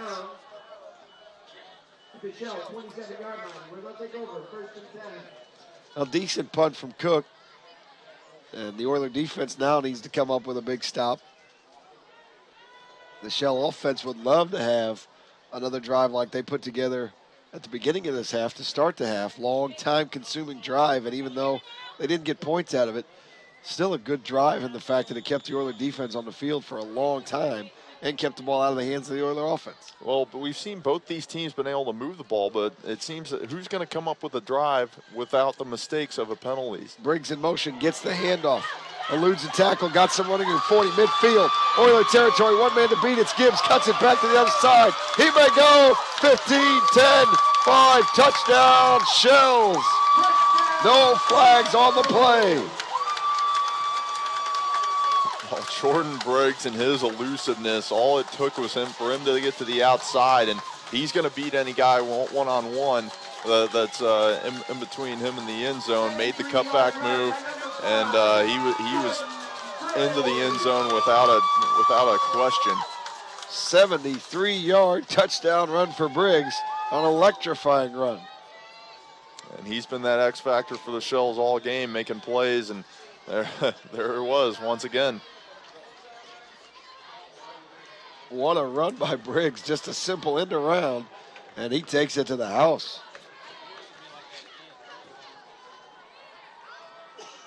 Shells will go for 2 here. Hand brings him up under center. Hale and West, the backs behind him in the eye. 2 wide receivers set. Hand, play action, little bootleg, throwing end zone, touch, caught. 2-point conversion, good. That's Hackler. Nice little bootleg that time. Hackler wide open. They convert the 2-pointer, and it's 20-8. Shells leading the Oilers. You're listening to Z1570 Radio Sports. At First Mid-America Credit Union, they offer more than savings accounts, checking accounts, money markets, loans, and IRAs. They also offer a Visa Platinum Card, which rewards their members with low rates, no annual fees, no hidden fees, no balance transfer fees, built-in safety features to protect your card from fraud, and a reward program which rewards you for every purchase you make. Apply today for a First Mid-America Credit Union Visa Platinum Card at www.1stmidamerica.org. Since 1947, St. Peter's Hardware and Rental has been helping you get the job done right. When planning a do-it-yourself project, party, or event, turn to St. Peter's for what you need to make it successful. St. Peter's carries brand-name tools like DeWalt, Bosch, and Milwaukee, quality True Value paints backed by a lifetime warranty, and everything else you need from gadgets to grills. Shop in-store or shop online. St. Peter's Hardware and Rental, the best products, service, and expert advice. With John Kleeman, Nick Dar back with you in Roxana. Charlie Rach Field, the Shells have gone on top of the Oilers, 20-8. 3:24 left to go in the third quarter. And the Shells get set to kick it away. Eric Kessler ready to kick it for the Shells. Back deep to receive for the Oilers, number 8, Isaac Morkel. He can be an explosive player. The Oilers need an explosive play. Morkel catches it, now fumbles it at the 20. Reverses field. Cuts it back, he's drilled. Drilled back inside the 20. Nice play there, number 10, Austin Todd.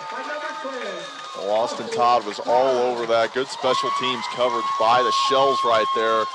Morkel not able to do much, especially after having trouble picking that up.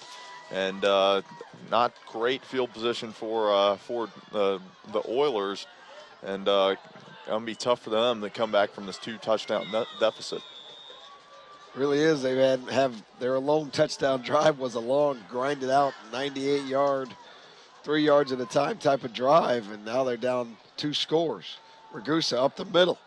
Gibbs trying to drag the pile and does a little bit. Not a lot there, maybe a couple. Takes it out to about the 25-yard line.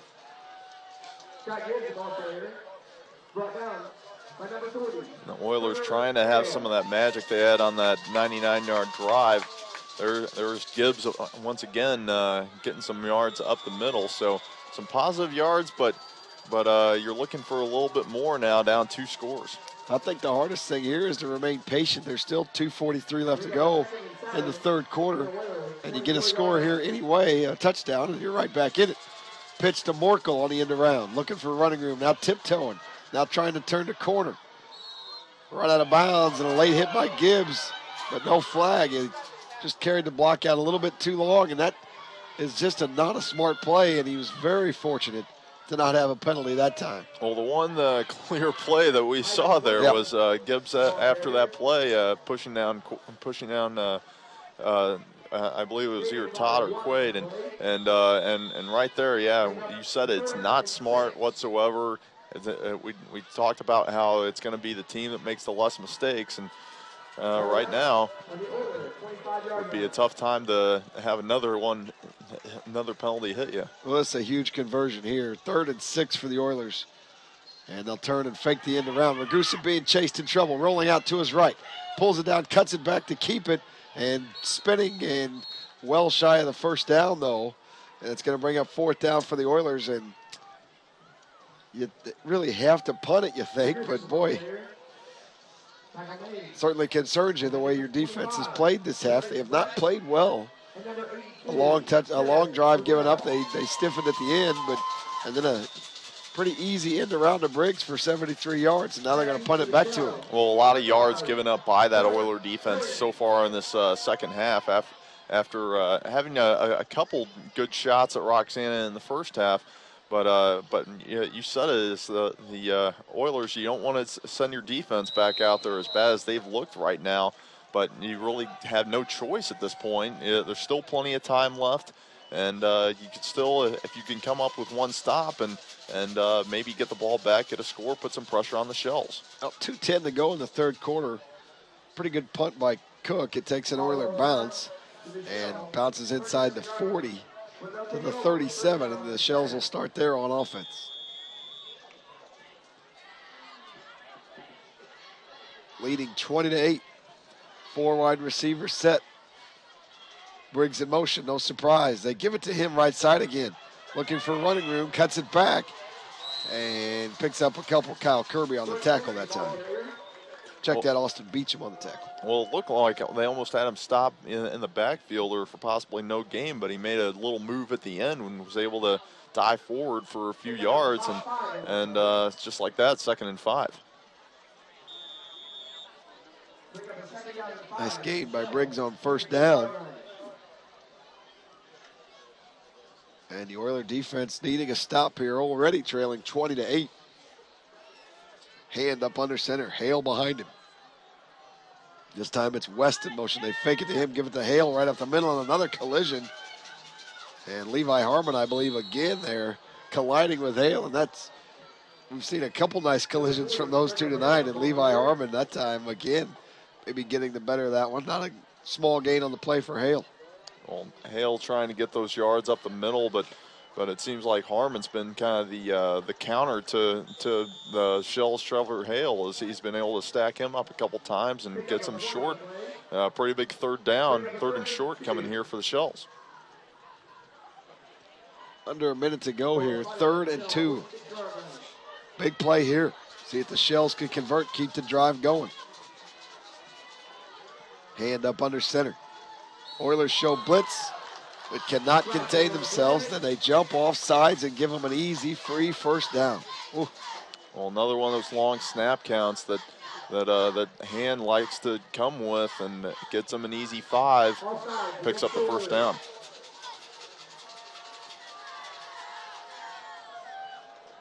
.38 seconds to go. Probably be the last play of the quarter here, barring an incomplete pass or the Shells getting out of bounds. I'm expecting a run, though. Hand sends Briggs in motion. Gives him the football. Right side, got room again.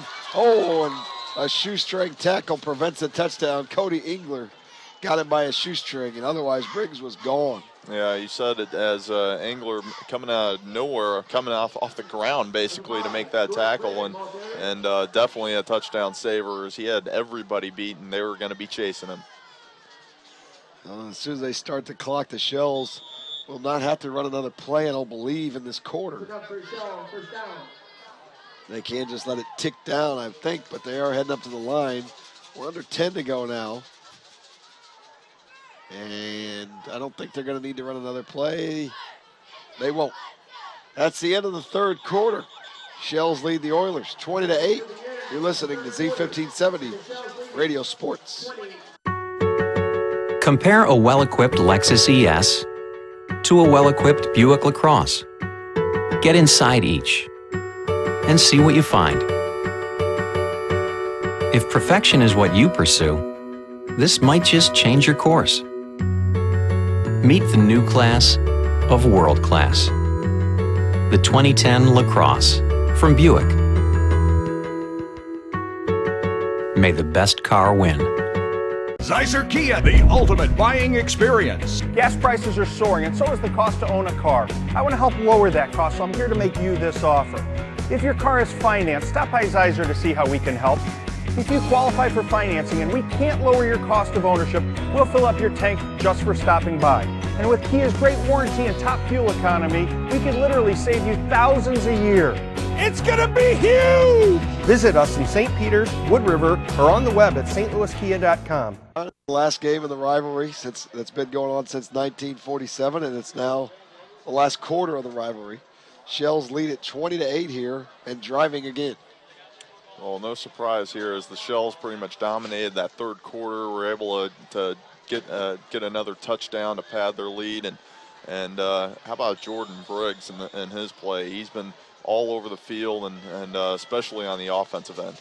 Now he's the lone back in the backfield as West goes in motion. They pitch it to Briggs, left side looking for room.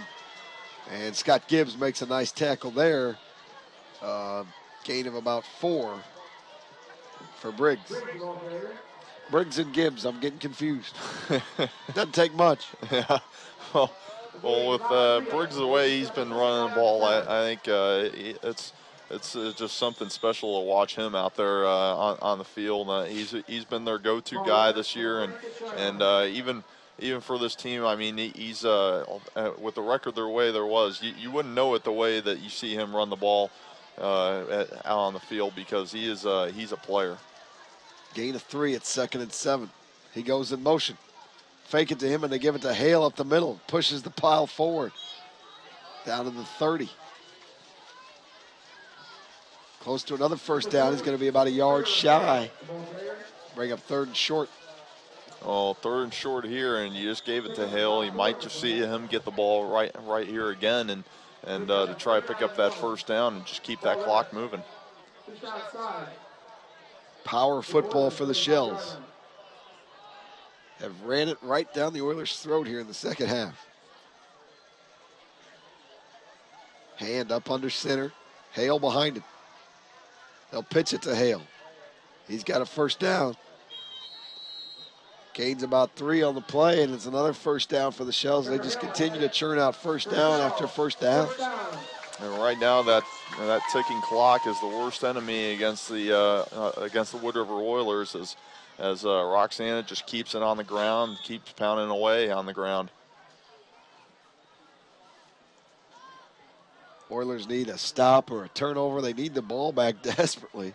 Trailing by 12 here. And like you said, it's getting late. Approaching the 10-minute mark in the game. If you're Greenville, it's not a big deal because you can score in 20 seconds. Briggs gets the handoff right side. Looking for running room, not much there. Flag comes in late. You watch Greenville play, it's like watching Oregon play in their games. It really is. They have put some points on the board this year. Another personal foul penalty against the Shells. Boy, oh boy. We have seen some laundry tonight, have we not? Absolutely, and the amount of flags that we've seen out there has been it's getting up there, probably in the double digits now with the amount of penalties that we've seen, and the loss of yardage that the Shells have had from it. Who knows what the score would be if they hadn't been losing so many yards on the offensive and defensive sides from it. And we certainly can't see everything from up here. And some of the penalties have been obvious. Some have not been, and you wonder how much of it is the officials being a little bit overzealous in trying to keep this game sportsmanlike, knowing that it's the last game of the rivalry. Well, absolutely, and you know that all the players are going to be fierce out there and want to give after it as well. 1st and 25. Hand wants to throw deep, and that's caught. What a catch.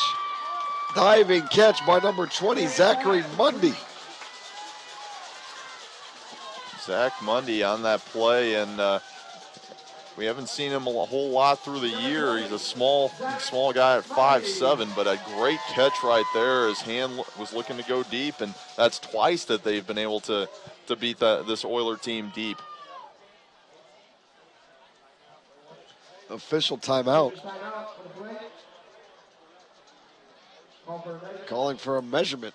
They needed 25 on first down, and they got, if not all of it, most of it. We'll see. Well, interesting call right there by Pat Keith. He says, okay, we're going to lose 15, fine. We're getting it all back right here.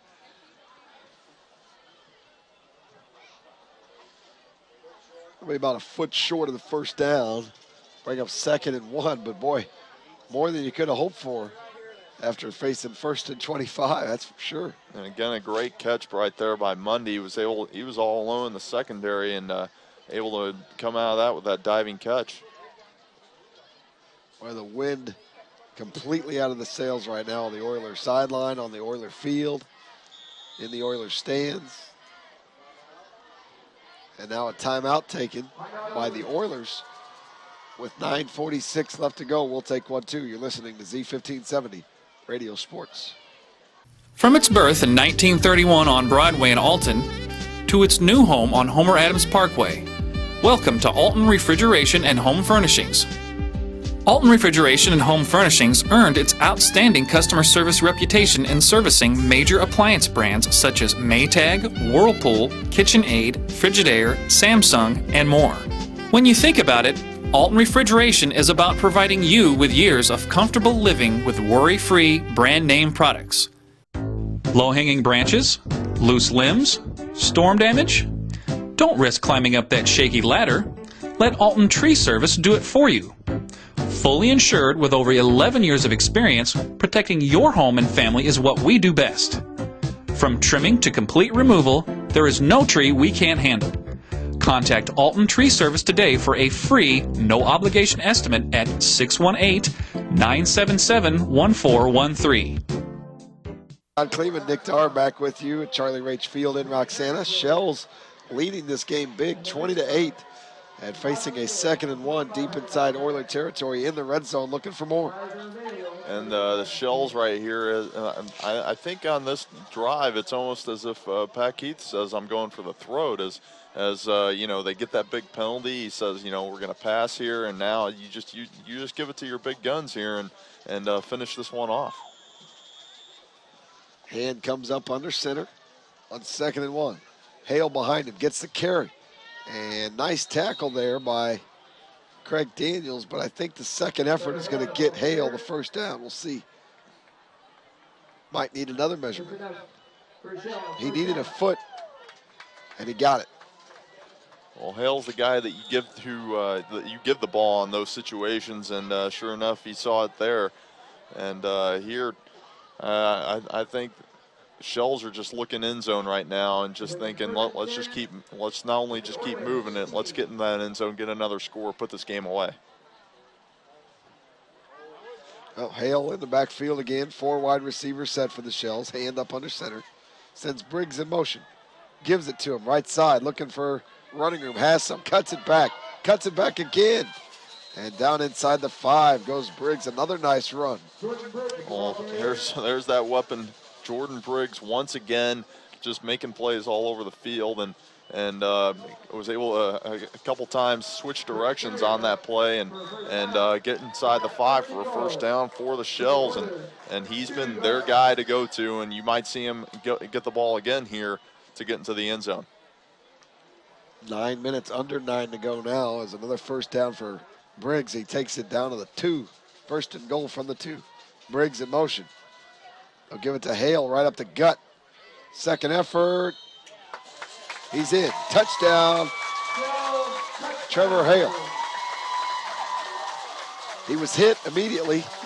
Kept pushing, kept fighting, kept the legs moving, and takes it into the end zone for the score. And it's 26-8.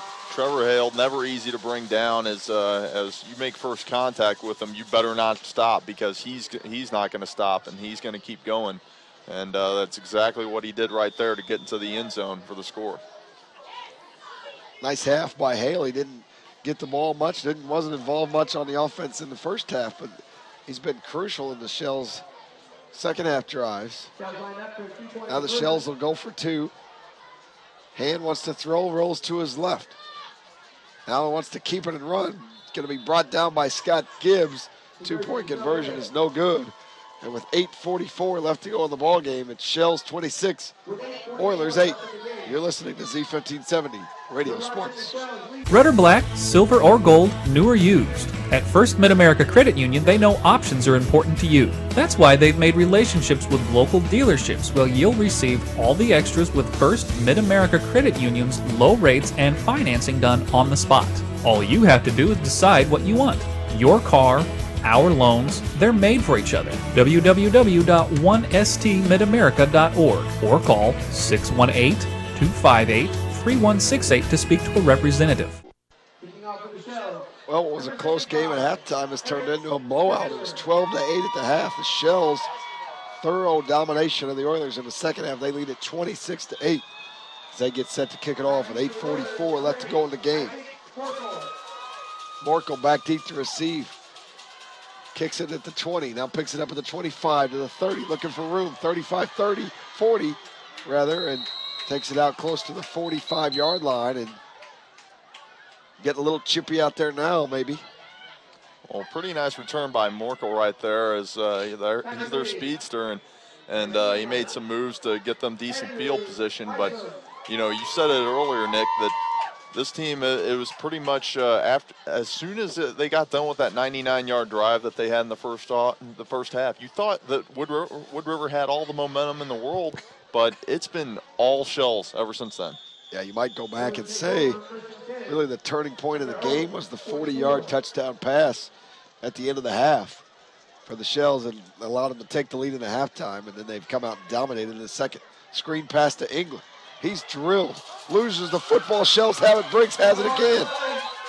And are they gonna say he was down, or are they gonna say Briggs is down? See if they're gonna say England was down or Briggs was down. I'm not sure. He fumbled the football. The ball is gonna be spotted at the 48. We'll see whose ball it's gonna be. The Shells are pointing that it's gonna be theirs, and if it is, it is. And once again, who's right in the middle of that play? None other than Jordan Briggs. Speaking of Jordan Briggs, stay tuned following the game. John and I will name the Munganast Alton Toyota Player of the Game. Not like we foreshadowed that or anything. We might surprise you.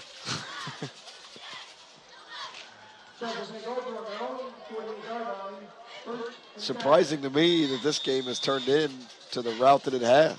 Absolutely, and it just seemed that ever since that onside kick that Wood River tried to go for as soon as they scored, that was just the shot in the arm that the Shells needed, was getting the ball right there at midfield. 3 plays later, they're in the end zone.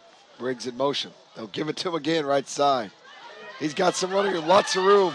30, 25, 20, and shoestring tackle made.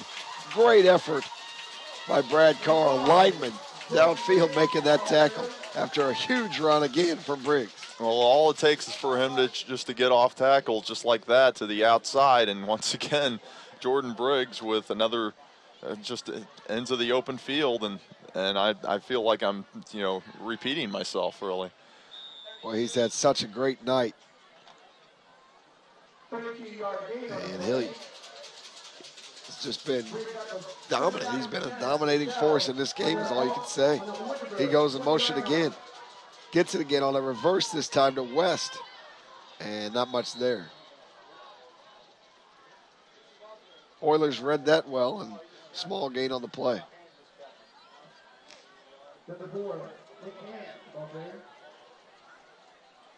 Well, it's one of the few running plays that we've seen in the second half that didn't have pretty good success for the Shells, as that play kind of took a while to develop, and the Oilers were ready to read that. But to me, it seems like the Shells had just pretty much at halftime they came out and they said that we're going to score, and then we're just going to shove it down your throat, and that's exactly what they've done, is taking it right at the Wood River Oilers.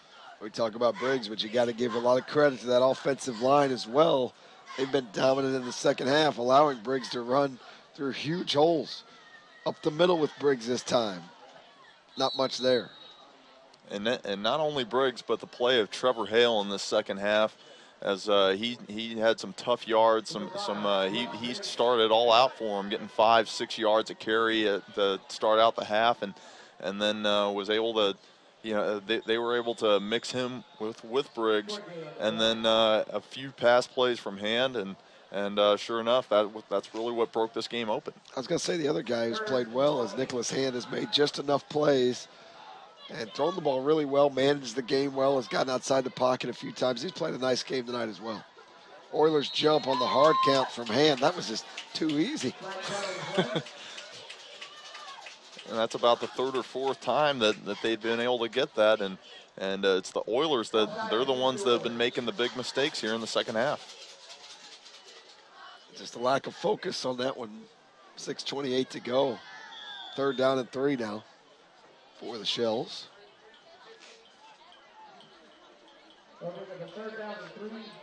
The end of a tough season for the Oiler football team. Coming to a close here. The rivalry coming to a close. Not the way they'd like to see it, obviously. Hale gets the handoff right up the middle. And shy of the first down, it appears. Brings up 4th down.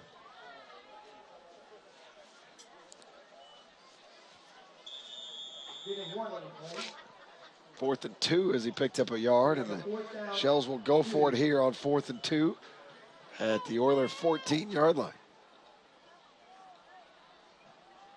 Well, really the only play to make. They can't really kick a field goal here. They haven't attempted one all game, so. Right, no question. Oilers showing blitz. Hand trying to draw them off sides again, perhaps. And now a delay penalty, perhaps, or a timeout by the Shells. It looks like a timeout. Timeout by the Shells. We'll take one, too. You're listening to Z1570 Radio Sports. Meet the Young family.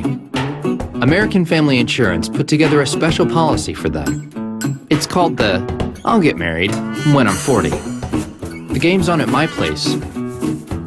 Who needs more than 2 seats in a car? And life may be about to change. Policy. American Family works with you to choose from over 375 products and features to create your custom family protection. Is your coverage as unique as your family? With John Kleeman, Nick Darr back with you. Charlie Rach Field in Roxana. 5:26 to go in the ball game. Shells rolling in the second half. They lead at 26-8. It was a 12-8 game at halftime.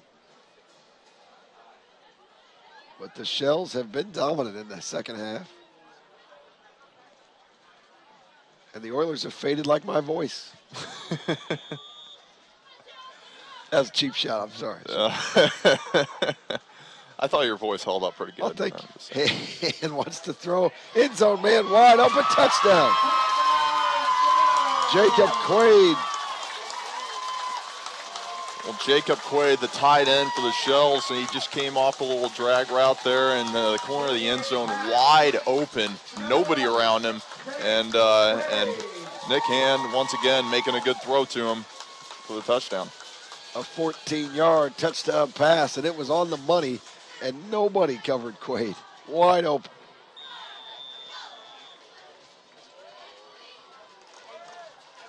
(32-8). On 4th down.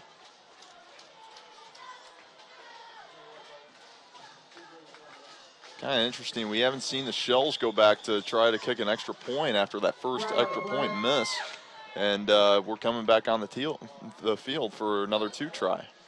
Flag comes out. Too many men in the huddle, I think, for the Shells. And then did they take another timeout?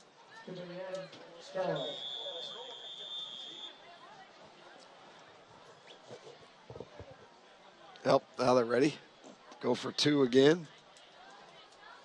They may kick it after the loss of 5. Nope, they're going to go for 2.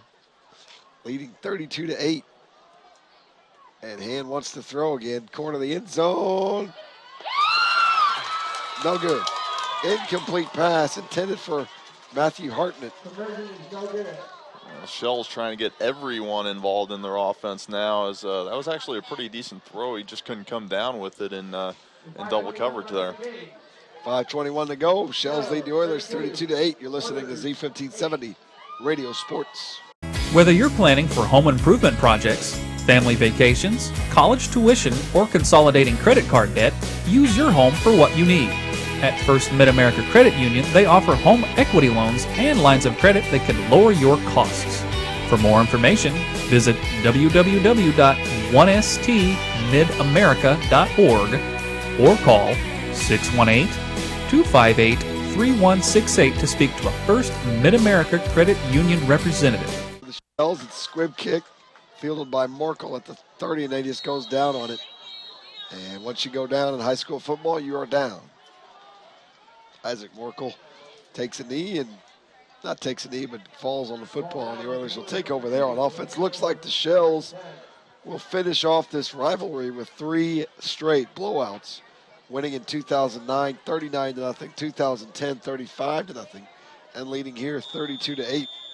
Well, that's certainly something that we didn't expect after the first half that we saw from both these teams. It looked almost pretty evenly matched at that time, with the Shells having that 12-8 lead at halftime, but it's been nothing but Roxana here in the second half.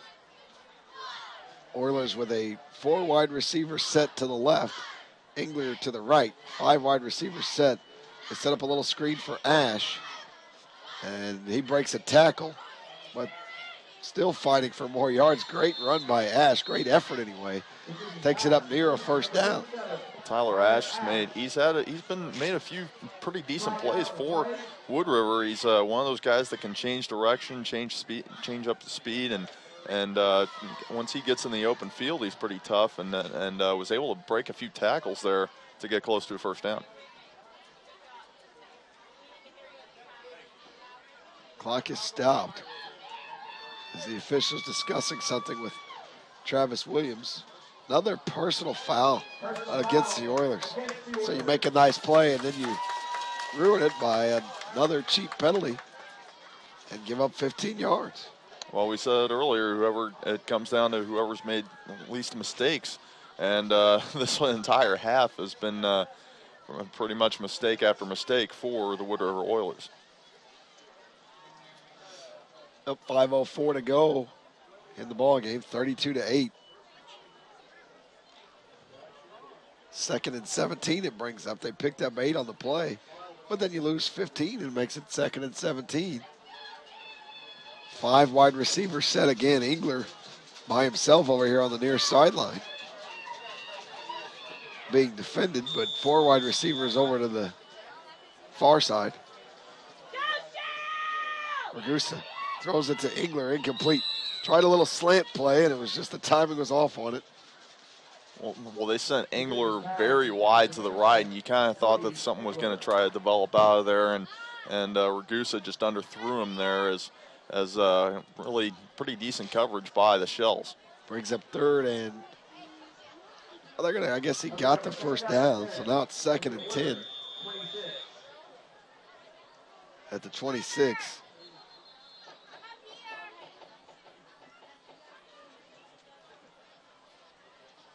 Clock stopped, 5 minutes to go. The officials conference to talk about something here. They always seem to wait to have their conferences till there's 5 minutes left in the game.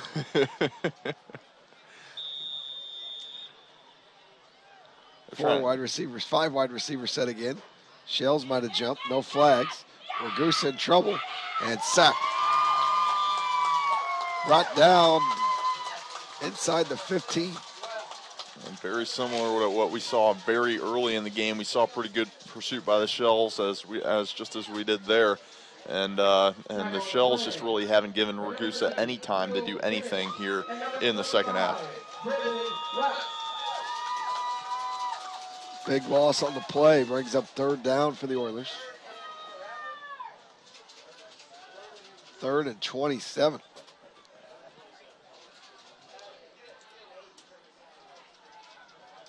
Ragusa in the shotgun. 4 wide receivers set, lost it in the backfield next to Ragusa. Ragusa wants to throw. in trouble being chased, pulls it down to run now, cuts it back. Looking for running room, goes to the outside and still on his feet. Good block by Lawson. Being chased by Briggs and finally knocked out of bounds after a nice gain, though. At least got him in position now on 4th down where they can go for it and have a chance. Well, that's one thing that we haven't really seen that much of is letting Ragusa run. When he's gotten time to, he's been able to put up some yards, but you know, between the penalties and how many times that they've had some mistakes that have come back to get them in those long situations, such as a 3rd and long, we haven't really been able to see that aspect of his game.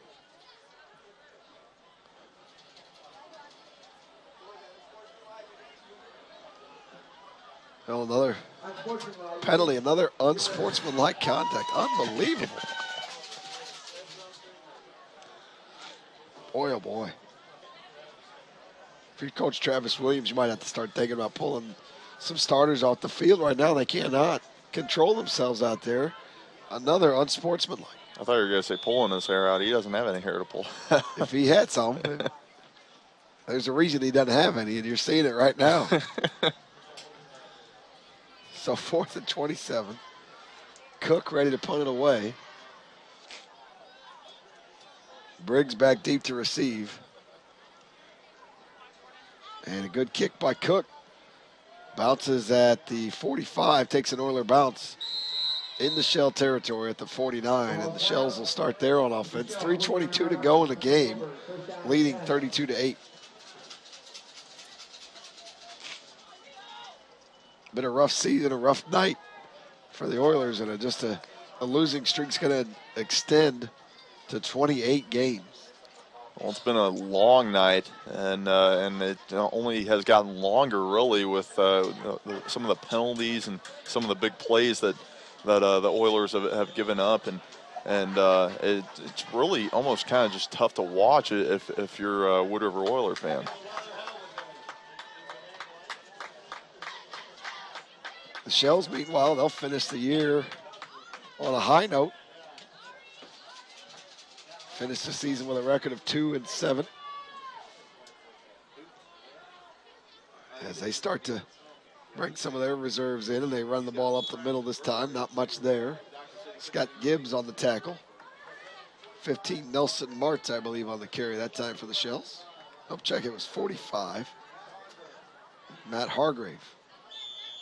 Number 45, Matt Hargrave, operator.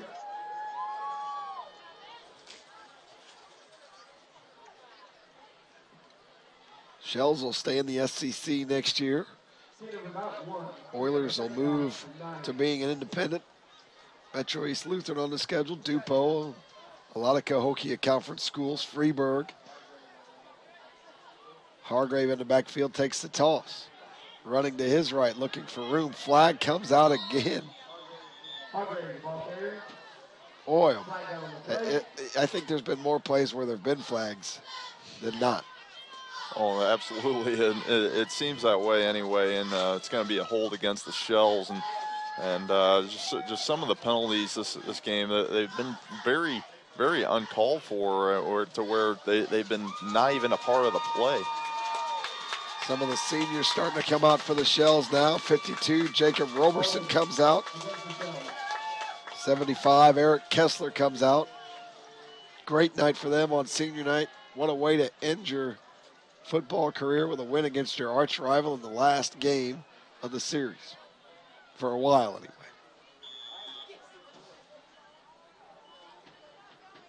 .230 to go in the game. Shells facing 2nd and 24 from their own 34.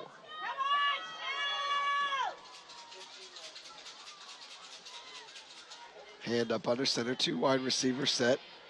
Turns and fakes the handoff, wants to roll out, but he's swarmed under by the Shells. Beecham there, Cook was there, and Hand takes a loss on the play. Well, it looked like Hand almost bobbled the snap. It took him a little bit to come away from under center, and kind of a busted play as nobody even really there to hand off to in the backfield. Makes it 3rd and 30. Nelson Martz is going to check into the game now. Michelle, 26-yard line.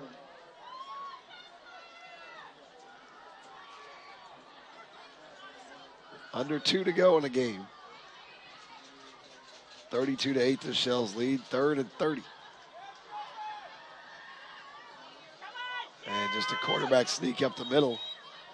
And Shells just content here to try and run this out a little bit. And the Oilers, I think, are going to call a timeout. Travis Williams is on the field. And you mentioned Nelson Martz, son of Randy Martz, the head baseball coach over at Lewis and Clark Community College. Oilers take a timeout. We'll take a quick one, too. You're listening to Z1570 Radio Sports. Zizer Kia, the ultimate buying experience. Gas prices are soaring, and so is the cost to own a car. I want to help lower that cost, so I'm here to make you this offer. If your car is financed, stop by Zizer to see how we can help. If you qualify for financing and we can't lower your cost of ownership, we'll fill up your tank just for stopping by. And with Kia's great warranty and top fuel economy, we could literally save you thousands a year. It's gonna be huge! Visit us in St. Peters, Wood River, or on the web at stlouiskia.com. With John Kleeman, Nick Dar back with you and Roxana. The Shells now facing 4th and 30 at their own 34, leading 32-8 though with 1:23 left to go in the game. Briggs ready to punt it away. Great kick, fielded by Engler at the 35. Cuts it back, looking for running room. He's going to be brought down right at the 35. Nice coverage that time by the Shells special teams. Well, Zachary, Monday, we saw him earlier in the game make a great catch at receiver, and he was the guy that was able to make the tackle right there for the Shells. And the Shells special teams been pretty good, pretty solid all game, made a few big plays. 1:12 to go in the ball game. Oilers will try and get a late score here, make the score a little more respectable perhaps. They trail 32-8. And they're on their way to another 0-9 season. 3rd straight. Ragusa to throw. Now keeps it and runs up the middle. Cuts it back to the outside. Got some running and got a first down to midfield and out of bounds at the Shell 46. No flags. I think that was the key parts of that play. And Ragusa, that's I mentioned earlier, that's the part of his game that we really didn't get to see throughout the game was him getting some yards with his feet. Another Shell senior coming out of the game. Trevor Hale comes out to a nice hand. Ragusa will be back next year. He's a junior. Oilers move early, but no call. Ragusa wants to run it again. And he's breaking back all the way across the other side of the field and cutting back some more and finally brought down. Gains about 3 after running about 50 yards. All effort again at 1. Right, right. But it's been that kind of night for Wood River, really. And you know, when he doesn't have anyone to throw to, that Shell secondary has been great all night. They've had a couple coverage sacks. And just a tremendous game for this Shells defense. The officials are yelling at one of the Shells. For some reason, the clock is stopped, and the officials are conversing with 44.8 to go. Brendan West comes out and blocking the back against the Oilers. Personal foul against the Shells. I'm sorry, you hate to laugh, but it's just a fitting way to end this game. I don't know if we'll be able to end it there. Well, the long night. Probably going to end with an offensive penalty. Yeah, the long night really only gets longer for these Wood River fans as we've seen them kind of dissipate, their crowd dissipate as the last, ever since about the 9-minute mark of the 4th quarter, and kind of just a sad way to end the season for Wood River. Yep. 44.8 to go.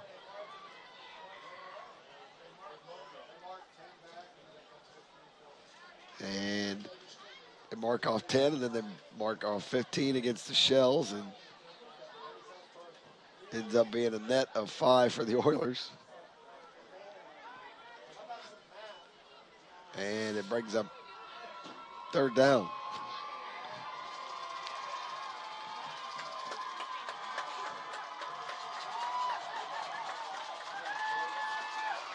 I suppose there can be longer minutes of football. I'm not sure how.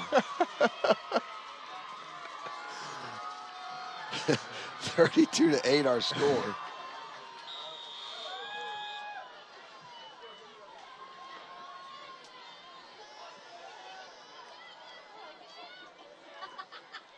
See what the officials can find on this play. Little screen pass, nice catch and throw. Ash makes the catch, takes it down to the 25.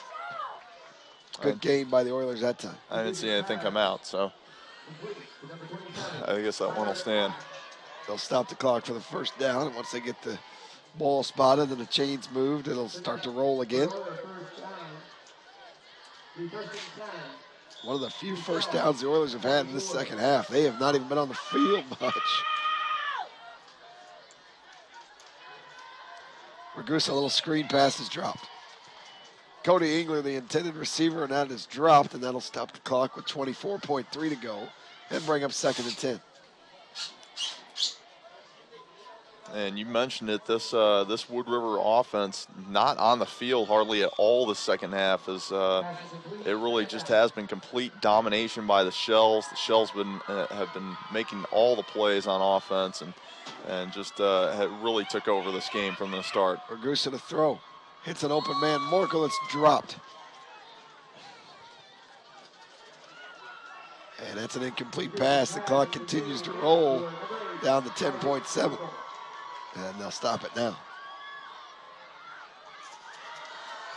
3rd down for the Oilers.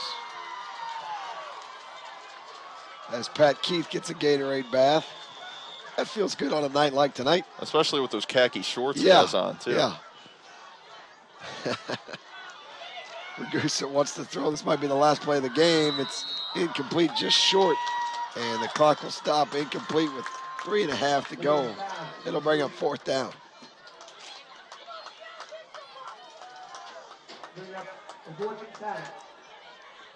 Roxana fans ready to erupt on the field as they're standing on the track. Ready to run out on the field this last game of the series, and the Shells are going to win it. One more play. Last play of the series. Ragusa to throw. Over the middle. Almost intercepted. It's dropped. And that's how it ends. The Shells win the final game of the series, 32-8. Max and wrap it up after this. You're listening to Z1570 Radio Sports. Everybody's saying buy American, but not me. I just want you to come drive American. Come out today and see for yourself. No one has a more impressive selection of vehicles than Ford. Whether it's a Focus, Fusion, Escape, Edge, F-150, or any other Ford product, no one can beat Ford's quality. Not Toyota, not Honda, not anybody. Roberts Motors, your hometown dealer for over 60 years, just off Route 3 or Highway 67 in Alton, or at RobertsMotors.com. With John Kleeman, Nick Tarr back with you here in Roxana, where the Shells have won the final game in this long-time rivalry dating back to 1947, at least for a while. We never know what might happen down the road. You hope at some point they'll pick it back up, whether it's a exhibition game even would be these two teams need to play, in my opinion, being 5 minutes away in the tradition and the history of the two schools, and hopefully that'll happen sometime down the road.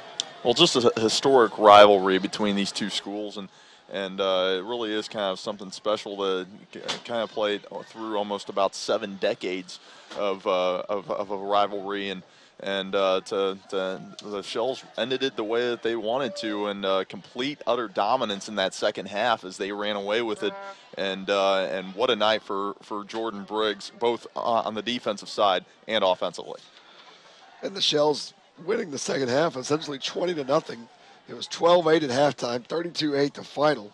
And it's time to name the Munganast Alton Toyota Player of the Game. And I think, no question about it, Jordan Briggs, what a game he had for the Shells. Absolutely. He got things started off in the first half, had the fumble return for the touchdown that gave him the lead early, had an interception as well in the first half. And then second half, a couple of huge runs, a big 75-yard touchdown run, and was just a playmaker all over the field. and without a doubt, he deserves it. Congratulations to Jordan Briggs, tonight's Munganast Alton Toyota player of the game. So 32-8 the final tonight. The Shells win it, the final game of the series for a while. They end up the overall record of the series, Roxana winning 33 times, the Oilers winning 26 times, and there were 5 ties, most of those early on in the series. And the Shells end up with the edge 33-26, and I think worth mentioning again, Charlie Raich, the dominant coach in this series, coached in this game 29 times with a record of 22-7, and what a run he had at Roxana. The Oilers have lost now 28 games in a row as a program. They'll move to being an independent next year. The Shells finished the year with a record of 2-7, and they will stay in the SEC next year, and hopefully good things to come for both schools. Oh, absolutely, and you know that Wood River's they're still in the rebuilding period. They had a new coach, Travis Williams, this year, and he's going to look to try to get the ship righted as Ragusa. He still has another year. He's a talented quarterback. He just needs a few guys to make some plays around him. The Shells team, they showed some life here in this game. Really, what a way to end your season. If you're not going to the playoffs, it's a great game to end it on, as their offensive line was dominant in the second half. Defensively, Ragusa had nobody to throw to virtually the entire game, and just a lot of guys stepping up, making big plays. Trevor Hale, he started getting the ball in the second half. He had a good game, and then of course Nick Hand, a good quarterback play from him. And a pretty solid game all around from the Shells. Don't forget, we're far from over here on this weekend of football here on Z1570 as we wrap up week 9 of the prep football season. Coming up in a moment, Marquette visits Southwestern in another rivalry game that's ending in the SEC as Marquette switching conferences. Then tomorrow it kicks off at 10 a.m. Brent Berkland will be along with scores, highlights, and coaches' interviews on Sports Talk. And at 11 o'clock, Illinois visits Purdue. At 2:30, Mount Zion takes on CM, and next week we'll have playoff football in some way, shape, or form for you here on Z1570. Stay tuned for those broadcast details coming your way as we figure out what exactly is going on and who's going where in the IHSA high school football playoffs. For my partner John Kleeman, Nick Darr, wrapping it up here from Roxana, where the Shells beat the Oilers 32-8. So long, everybody. Ragusa drops to throw. Now lets it go deep down the left sideline. He's got Thorpe, and he makes a dandy catch. Here's another steal by Bradley. Lumpkins all alone. He lays it in from Tony. Yeah! Woo!